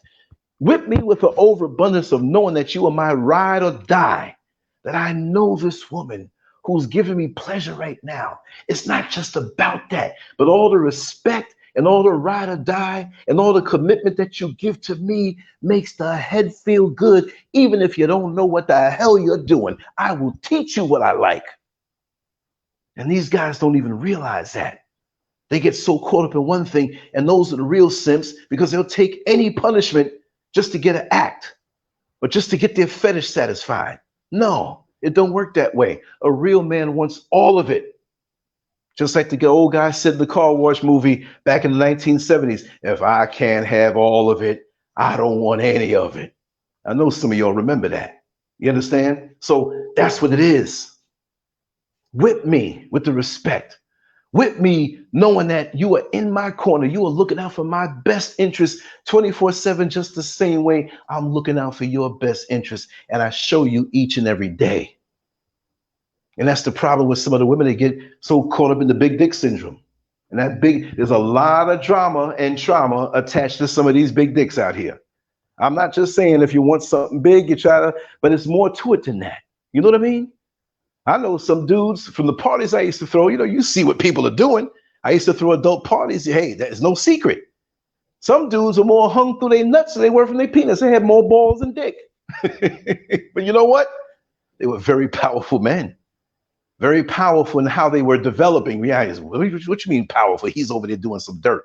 No, but they were young and they got older, and you can't forget, right? But then you see how they get respected and how they treat their women, and men got to know it's more to it than that. Yeah, when I lay this thing on her, break that back. So does that show some kind of connection? Are you like a wrecking ball that goes to a construction site to knock down the building that was there so they can build again? Once I knock it down with this. So you didn't take any time to know how to cultivate anything to make that woman feel good with you. It may feel good going inside of her, but after that, there's a drop. You know what I mean? You don't feel good dancing at the club when you know you ain't got no ride home and no money. You know what I mean? You dancing thinking like, how am I going to get home? I'm feeling a little hungry. I ain't got that much in the fridge, and I ain't got no money to go to the restaurant after that. So you don't want to go to no club. You don't want to deal with nobody who can do all of this stuff. And as men, we don't need all of that. And another thing, right? I'm free flowing. How long I've been talking? I don't know. I just always do 4:30. I started at 3, an hour and a half. I'm not going to rush it because we're going to continue tomorrow, right? Stop thinking a man just wants sex. Sex is not the cure-all. If, my mother passed away on April 28th, 1994. So we're coming up on soon, another 2 years. What now? Another 3, no, it's not, no, another year, next year, in a few months, it'll be 29 years since I've seen my mother or heard her voice, but I can hear her voice, and I have a great imagination, a great sense of recall. I remember everything. You know what I mean? And when she passed away, it was comforting at the time to have been with someone who understood that I needed to be held. I needed to be treated a certain way. I wasn't thinking about any sex at that time. And when it did happen, it was a different kind of sex. I don't even want to call it sex. I mean, okay, animals have sex, but do animals make love? But it may not be making love. We call it that. There's different mentalities that go with that, but sexuality can be medicinal too. It could be soothing. It could be healing. Not just something to be done like, okay, they just want this act done, but it's how you approach it as a woman. And you have to know your man really good to know what kind of sex or what kind of healing. That's what they call it, sexual healing. I don't know if Marvin Gaye knew what the hell he was talking about, but that was a good 2 words putting it together. Sexual healing. The warm feeling when he's inside of you. The intimacy. The way you kiss him on his forehead when you're riding him. Nice and slow. It doesn't have to be where the lights are all on, but partially on. So he might want to see a little bit of visual, but it's more soothing because when you use that as a means to get to his subconscious mind, it will blow his mind, even if the act was one way doing it and simple. She's on top of you. You up inside of her. You all might be on the couch. And she got her arms around you and she's kissing you and telling you, baby, I'm all yours. Baby, I'm not going nowhere unless you chase me away.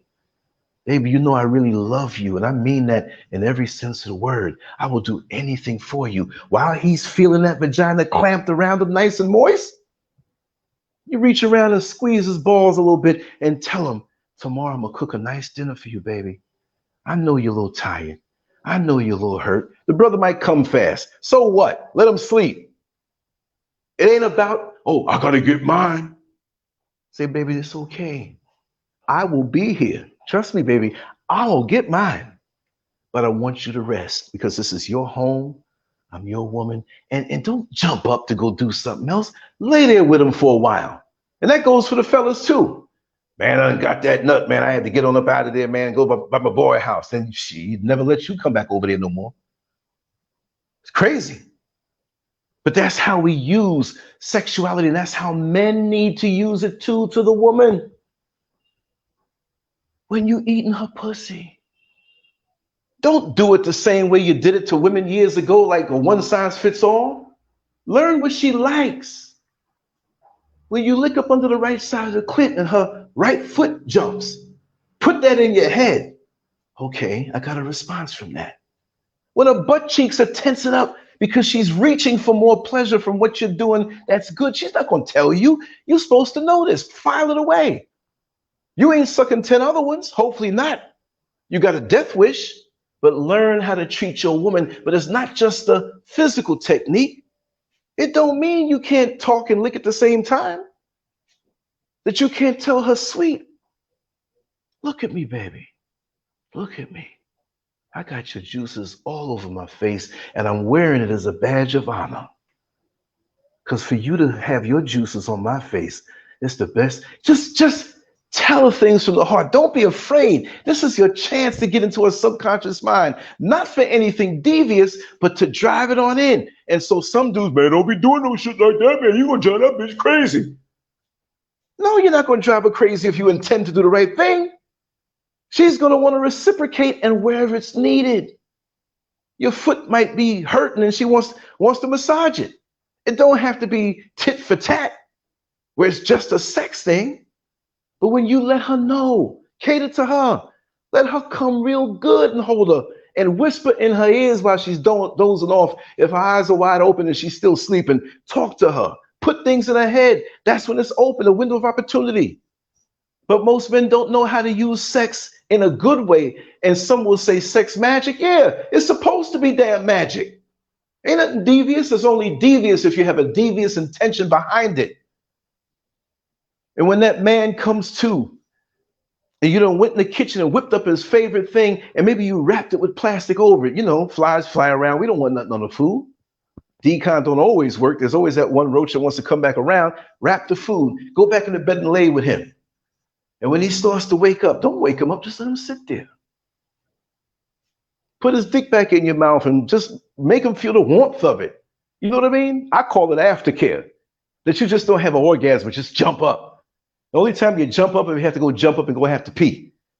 And just lay there with him. And that's the way the man should do the woman. And let those moments go by. Put the music on real low now, real low. Because I don't know if you've experienced this, right? But there are times you put the radio on and you're about to go to sleep. You're like, I want to put the radio on real low. So as I sleep, I have music going to my subconscious mind. And I don't know what it is. Maybe it's the stage of relaxation that you're in, right? But you go to sleep and you wake up like 4 hours later to go pee. You're like, yo, who turned the radio up? Nobody turned the radio up. It's just that you got so relaxed now, you can hear it better and hear it more. But the state of mind that you were in when you put the radio on, you said, okay, this is low. No, it's still loud. So understand that even after the release, the loving release of an orgasm with somebody who's holding you, is such a sweet feeling. It's more than sex. We did sexual things, but it's a love thing. And like I said, we should not, in a committed relationship, separate lust from love. And someone, oh, if he lusting after you, that's all it is. No, it's not. Those are the triggers. Why can't he see them triggers at home where he catches a look from you and he, oh man, you're a beautiful woman, you're a sexy woman. And be confident in who you are. Walk strong, walk confident. Who cares if you're 25 pounds overweight? Who cares if you knock-kneed? Who cares if you're missing a couple teeth? If you love him and he loves you, he don't see that. So don't feel bad about anything you have. If you want to correct it, fine, correct it. But if he's there with you, he evidently loves you. So stop judging yourself or rating yourself against some of these shallow behind women who all they have is this projected look that the media wants you to have. It's not about that. So like I said, some of the best experiences have come from chubby chicks with rollers in their hair and they weren't really some beauty queen, but they were passionate as hell. I couldn't stay up from over them places. Yeah, aftercare. Yeah. Let me see what. Monday I was born on April 8th, 1963. I'll be 60 in April. Looking forward to it. So I got the old man craziness. I don't care what comes out of my mouth. I'm going to speak it the way I see it. And that's the way it's going to be. If a person, I don't think I know everything, but I know everything about what I experience. So if I have some truth and you got some truth, it's going to overlap. I'm just not afraid to say what it is that's in my heart. And that's what it is. So don't feel as though as a woman, and this is what I've learned, that you have to know this technique. And I haven't been with a lot of men. And a lot of y'all women saying that have been with a lot of men, but don't want to say it. As soon as they say, well, I don't have the same experience as you do, so. And there's some who truly are like that. Don't feel insecure, especially if a man has, and I hate to say body count, but that's how they talk about it online, right? It really sounds bad. Like, yeah, I've been with about 568 women and whatnot. No, don't mean that. But if you know that he may have a level of experience over you that way, don't think that everybody he's been with was something to blow his mind. Understand that he's with you not because of your experiences or techniques. It may be because of the lack of experience. It may be because he sees you as being fresh, even if you've been with some other people. There's something about you. And there's always that something about you factor that a lot of women don't understand, that you don't have to copy anybody else. There's just that something about you. I don't know about that chick, something about her. But yeah, man, she got that double chin, man. She got the marks all down her leg. What you mean, man? You met that girl you was dating 2 years ago, man? She was drop dead gorgeous. I don't care. Something about her. She takes me places. So I just want the sisters to understand that. That don't knock yourself for not holding up to some standard that doesn't exist. Because when I used to drive the Lincoln Town Car in Manhattan with an entertainment agency where they only had celebrities, entertainment people, models. The work didn't have to be like #1 stars, but these were people going to functions, and I had to wait. Did a lot of models back in the day, a lot of fashion shows, and I didn't even know about these fashion shows. I wasn't even into that world. Oh, there's a fashion show. All these models I'm taking, all them bony white models, they look like skulls. They were pale and whatever. And when they get up on the runway, I always had a chance to get inside if I can find a good place to park my car. You're like, yo, that's that same lady that was inside the fabricated whatever. And they have got the lighting right and they walk in a certain way. The only thing, they ain't had no meat in the bones. Plus, I don't look at the white women anyway. But I'm just saying that they knew how to put themselves together. And for the men out there who are so caught up in how something looks and how they put themselves together, you better watch them brothers if they keep stressing that. I'd rather me a hood chick who is pre-diabetic, who got morning breath and who hair ain't done. And, I'm not into the relax here. I'm just saying this for jokes. Got to about 2 inches of new growth, ain't been to the parlor, as opposed to some picture perfect drag queen. See, some of these dudes, they don't care. They get so focused on the act that they'll go down to the stroll and see something that looks so good and feminine. It might be 6'7" with size 13 pumps. All they want is that act performed. So as long as they can focus on the wig and the lips, they don't care. It's just a friction thing for them. Like I said, I coined the term years ago, glorified friction provider. And a lot of time, the way men look at women, that's what they're looking for, to provide a glorified sexual friction experience. They're masturbating with you. You could be doing something to them and their mind is not even with you. You understand? The biggest thing, that's the best thing, is when a man feels he has a connection with the woman. But he can't be going into it looking like it's a battle. Man, I'm gonna break her back out. Can you handle this? I'm gonna tear you up. Brother, you got issues. You love something, why you want to tear it up? Then if that's the case, go cash your check and give the money and let me rip it into small pieces. So we probably have a lot of pleasure out of that then, now would you? If something is precious to you, why do you want to tear it up? Why do you want to tear it up? I don't understand that. This is something that, look, even when I was a younger guy, because when I was in my teens and early 20s and, stuff like that, and I was doing the male stripping, the male dance and all that stuff, you brought the attention to yourself from women who are not necessarily your age. They might be 25 years older than you. And even when I had the opportunities to indulge in the bedroom calisthenics with them, the way I was raised, it was like, because I had a great relationship with my mother, there ain't nothing, no incestuous nothing now. I'm just saying, I had a great relationship with my mother, and women were to be adored and treated right. So even if I knew it was going to be a one man, of course, better be one man, a one night stand, I treated the lady in such a loving way. I did things to her in such a gentle and loving way. And I could sense if she wanted me to utilize all the musculature that I had at the time to, maybe she wanted something a little more aggressive. But I was always sensitive. That's why when I put pen to paper, I can shade with pen because I'm sensitive to the ink that's going to drop onto the paper. I'm in touch. And that's why I tell people, and people who knew me from growing up, you're never going to have a boring moment around me. Even if you're a dude and we hanging out, I'm going to talk, we're going to laugh and point things at you like, oh man, you crazy, man. I like hanging out with you. And if it's a female in the bed back in the day, oh my God, Lance, you're just whatever. And I'm not saying I'm the greatest guy. I'm not hung down on my knee. Never was. I never had a complaint either. Always had the folks calling me back. And I'm not even bragging in that, or I'm just saying that if as a woman, you got to treat that man right because he'll treat you right. Now, if he don't treat you right, you cut it. But it's something that, you know, you give back. He gives back. You're in tune. He senses when you're not in a certain mood. He will give you what you need. You must give him what he needs and wants. You're supposed to have the wants in a relationship. It don't mean, girl, you better get out there and work 10 part-time jobs and give me that car I want. No, I'm talking about the treatment between the both of you, the respect between the both of you. Because people are always looking, how do I improve my sex life? Show each other respect. I show him, no, not all the way. If you putting them down in front of people, he's going to fail in the bedroom because he's not going to feel like a man. He's not going to be interested in you.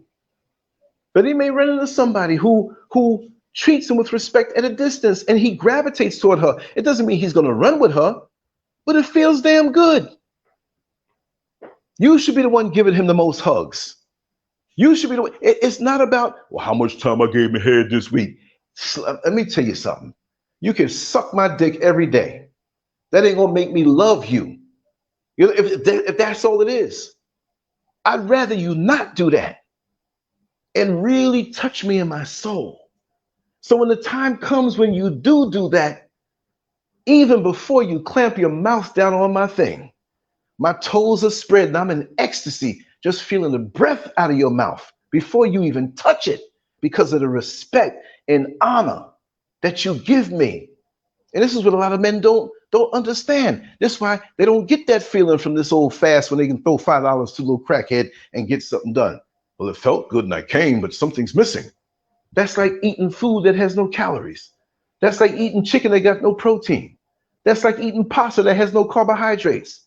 That's like pouring salad dressing, but there's no fats in there. Huh? No seasoning. You got to give them the seasoning. They don't want the bare act without anything at all.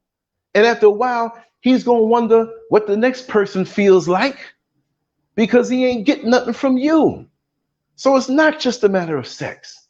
Sex is very important, but nutritional sex, and I coined that term right now, nutritional sex is the best.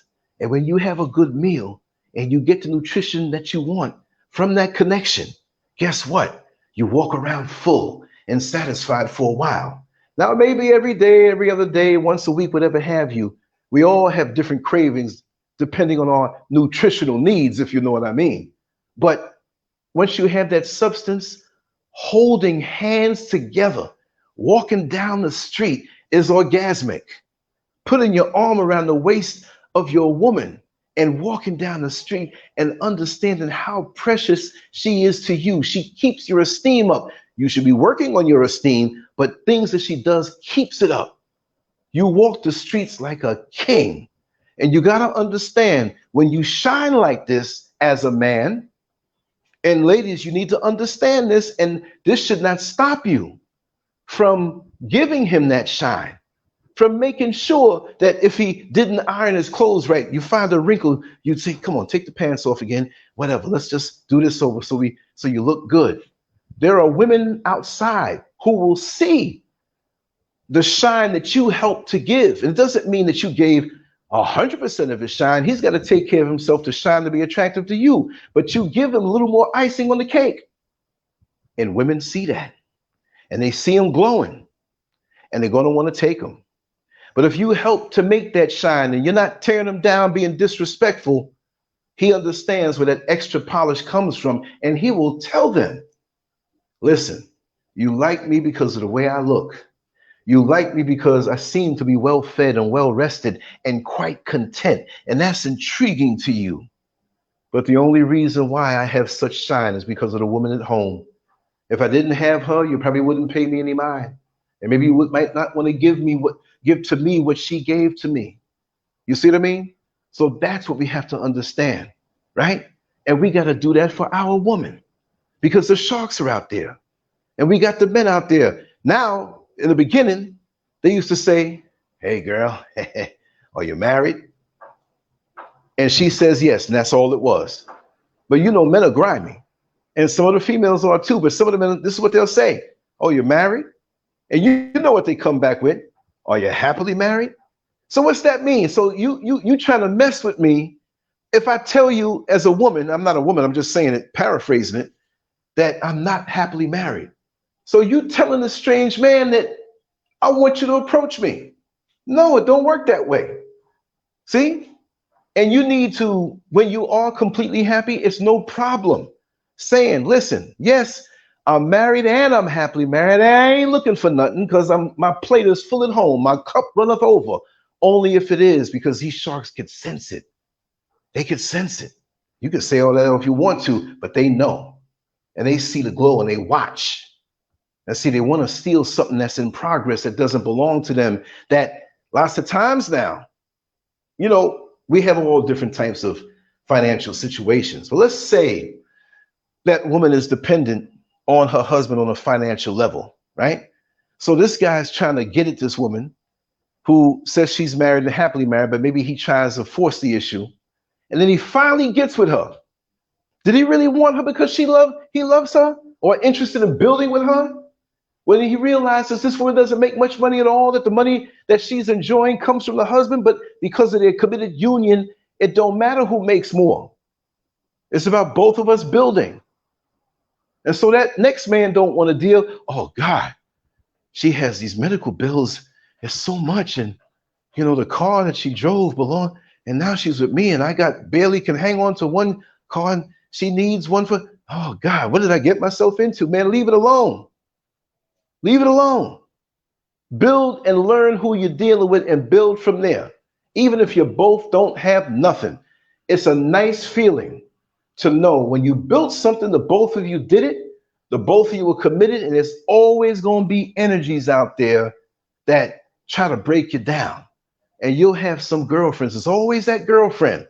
I'm not saying all the girlfriends, because some of the girlfriends will give you good advice and they'll always be there for you and they'll be genuinely happy for you when you find true love and commitment.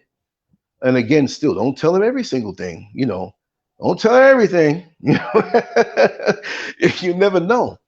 But it's always that girlfriend that is not really your friend. She's not really in your corner. I'm not saying all of them, but there's a lot of them like that. And they just waiting to make a move on your man. Even if they don't really want your man, they want to know that they have the one up on you, that they can get a rise out of that man when you're not around, that they can kind of flirt with the man and the man make an effort and they pull back like, see, he tried me. So he don't really want to be with her. I know I can take him anytime. See, so you thinking as a brother that, and I don't know why you're going to do this. I had that happen to me. I had that happen to me in Orlando, Florida, years ago in the other relationship. Young lady came over who was a good friend of my ex-wife, and you know, came over a little earlier. My ex-wife was shopping and she was on her way in, and she told me, she said, well, when she gets there, just let her in and let her in the living room, because I was upstairs, you know, working on my stuff. You know, back then, that's when I had first started back in those days. And so I went back upstairs and went into the master bedroom, and it was an apartment, and I pushed the door in because I wanted to keep an ear on anything that was going on. You know, because my kids were going to come home soon from school too. So I'm upstairs, you know, I'm on the computer, and I forgot what it was that I was doing, but it was something pertaining to artwork. And I was reading some stuff, and all of a sudden, I could have sworn I felt more of a breeze in the room. Not that it was hot or anything, but the door was open. Nobody was home. And so it was a young lady. She came up. I was like shocked. And I wasn't shocked like, oh, I'm playing dumb so she can come on over here. I can get a little quick something on the side of the bed. She put her hand on my shoulder And she said, what is it that you're looking at? Now, like already that was too much, right? But I'm in control and I knew I was in control. I said, I'm doing something with my artwork and I'd like to just continue the concentration on that. And I think it'd be better if you go back downstairs. And friends of mine, oh man, you man, and they knew how she looked, right? Oh man, that girl fine, man. I know you took her, man, threw it on the bed and pumped and dumped. I said, no, I didn't. You know, because the way I was coming up, I usually didn't say no. I wasn't a dog like going after people, but I have a weakness for women, and that's what it is. So it's like a cokehead who has a weakness. Hey man, you want to do a line? Oh man, I ain't do this in 6 months. But yeah, okay, no problem. I'll do it. And now you're back in it again. But I was proud of myself at that particular point. And after a while, you know, the evening went by, and after she went home, I told what happened, and I got my head chewed off. She would never do that. What do you mean? What are you trying to start? Come between our friendship. And I said, don't say nothing to her, but that's what she did. Well, maybe you are the one who tried and you don't want me to say it. I'm going to go say it. And the woman denied it. The woman said, I would never come upstairs when your husband was up there. What? So you got to be careful. These people who they act like they're your friend. I'm not saying all of them, but they act like they're your friend. And even if they don't want your man, they're going to try to destroy what you have. They don't want to see you get to the high point of what you've been working hard for. You're building a house together and you're almost there and you're reaching these heights. You got other things going on, and they sitting there with the piece of crap husband that ain't worth nothing, can't do nothing for them except be a liability, not even interesting, not even attractive. And they hate you for having the person you have, and they're going to be your friend and drop very subtle little pieces of poison in the conversation to add up to something that you think you thought. That you can't say she said this, but it added up over the period of months. And now you're looking at your man the wrong way. And that's what they want. Even if they don't get the man, they want to see you destroyed. So if you have any issues with your man, even if nothing came up, you take an hour or you take 30 minutes. You gotta sit down and say, okay, this past week, is there anything that you need to share with me and what I have said to you and what I have done for you or to you? Or is there any gripe that we have? You don't let it build up. You don't let it save up. You know? Exactly. Tracy J, it was only because she said she was down. She was like 5 blocks away. And she said, let us sit in downstairs. And then after the phone call, she went into another market and stayed there for 30 minutes. You know what I mean? So I wasn't comfortable with it. And I didn't like it at all either. But I'm glad it happened. So it showed her up, because other things happened on a derogatory level directly to her where she realized that wasn't her friend. You see what I mean? That's what it is.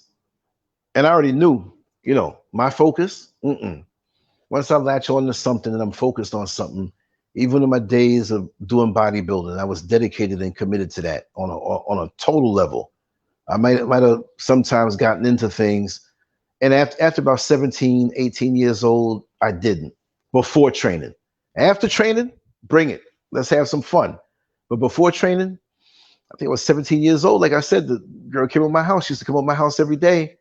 You know, sometimes every night. She lived right down the block. And like I said, before training, when it was time to go, that's all you heard. Pull the zipper up and keep on going. And that is something that is also very attractive to people when you have conviction and you have a focus towards something. You know what I mean?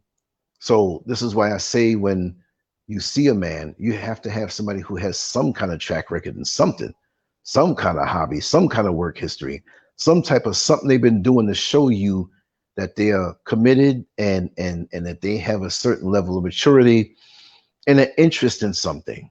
The interest should not be a threat to you. It should be something that you're glad that he has, because you can get into it also. Even if you don't like all of it, but get an understanding of his world, as he should get an understanding of your world. So you can come together and he understand you and you understand him. Again, it's not just about sex. If you can embed yourself in all the different facets of his likes and interests, don't force yourself. You don't have to go further than what you want to go. But it's like going to the beach. You get 10 people going to the beach. They don't all go way out so deep. Some want to stay at the boardwalk. Some want to go way out where you can't even see their head no more. And you're like, wait a second, we need to get the lifeguard to go check on him. Some want to put their feet in the sand near the water. I went to the beach the other day. I didn't even get ankle deep, didn't even take my shoes off. Just wanted to get a little videotape with Brother Ija Stars, as we will all during the rest of the week and the next week. We all go to our own level, but try to learn his world as he should be learning your world. You become very valuable then, right? When you have an understanding of what it is that he does in other levels. A woman who can just turn her tail up and that's it. I don't mean to say it that way like it's a derogatory thing, because it's a beautiful thing. By the time you go through all of the different gears of him, and when it comes time for that, it is so refreshing because it's more to you than just that. Imagine driving from New York City to California on the first gear, on a stick shift, on a manual. You driving all slow. You going up the mountains, you coming down the side, you want to go a little faster. You ain't gonna go fast in first gear. You got to put it up in the fifth or sixth gear, and you got to work up to that. So the more gears that you have on your vehicle is the more you have to offer him psychologically, just the same way as he should offer you. You see what I mean? So that's what it is. So it's life experience for me. I don't claim to know everything. I'm going to go deeper into this topic tomorrow on the other side, but a lot of the things I said hold true for the men also. So I'm going to speak to the brothers tomorrow. I'm going to correct a lot of things. I don't know everything. If you call me a simp, I got to look at you. There's something wrong with you. If you don't know me or you know me, you want to call me a simp. It don't work that way, right? But if you want to go ahead and call me that, go ahead, call me that. It's all right. I know the relationships and even the yes. I just got a message. Great show. Thank you so much. I'm going to call you right after this. I have to. It's a very important phone call that I have to make. And I'm going to play a little music toward the end, but granted, I'm on the phone. It may not sound right. You know what I mean? It may take a little while or whatever, but I'm coming back later on with some more stuff. I'm very happy where I find myself in life. Yes, there are things I want to improve on. There are things I want to chisel away. It's never where things are perfect, but as long as you have that communication and that mutual commitment, you can go places. And again, sex is wonderful, but you can make your sex attraction to your man stronger when you focus on the different aspects of his life, because now he sees more value in you. And that's the way, not just going to the beauty parlor and just paying out all this money and doing this stuff. Pull your hair back in the bun. If you ain't got no hair and it's just a little bit, just shave the bad boy off and wear fashionable hats. You know what I mean? You know, look, it ain't all about just, well, I'm scared he's going to go out there and be with other women. Well, you know what? Shaka Khan said it. I'm every woman. It's all in me. You got 7 days in a week. You buy yourself 7 different wigs to put on. Let them have sex with a redhead or a blonde. I'm not saying the blonde because that's really saying something about white supremacy, right? An afro wig, one with puffs, one that's colored this way, one that's colored that way. Wear different outfits. Do whatever it takes. You understand? I knew a woman who did not have any looks at all. She was a straight up and down bored. She was like Olive Oil 3.0.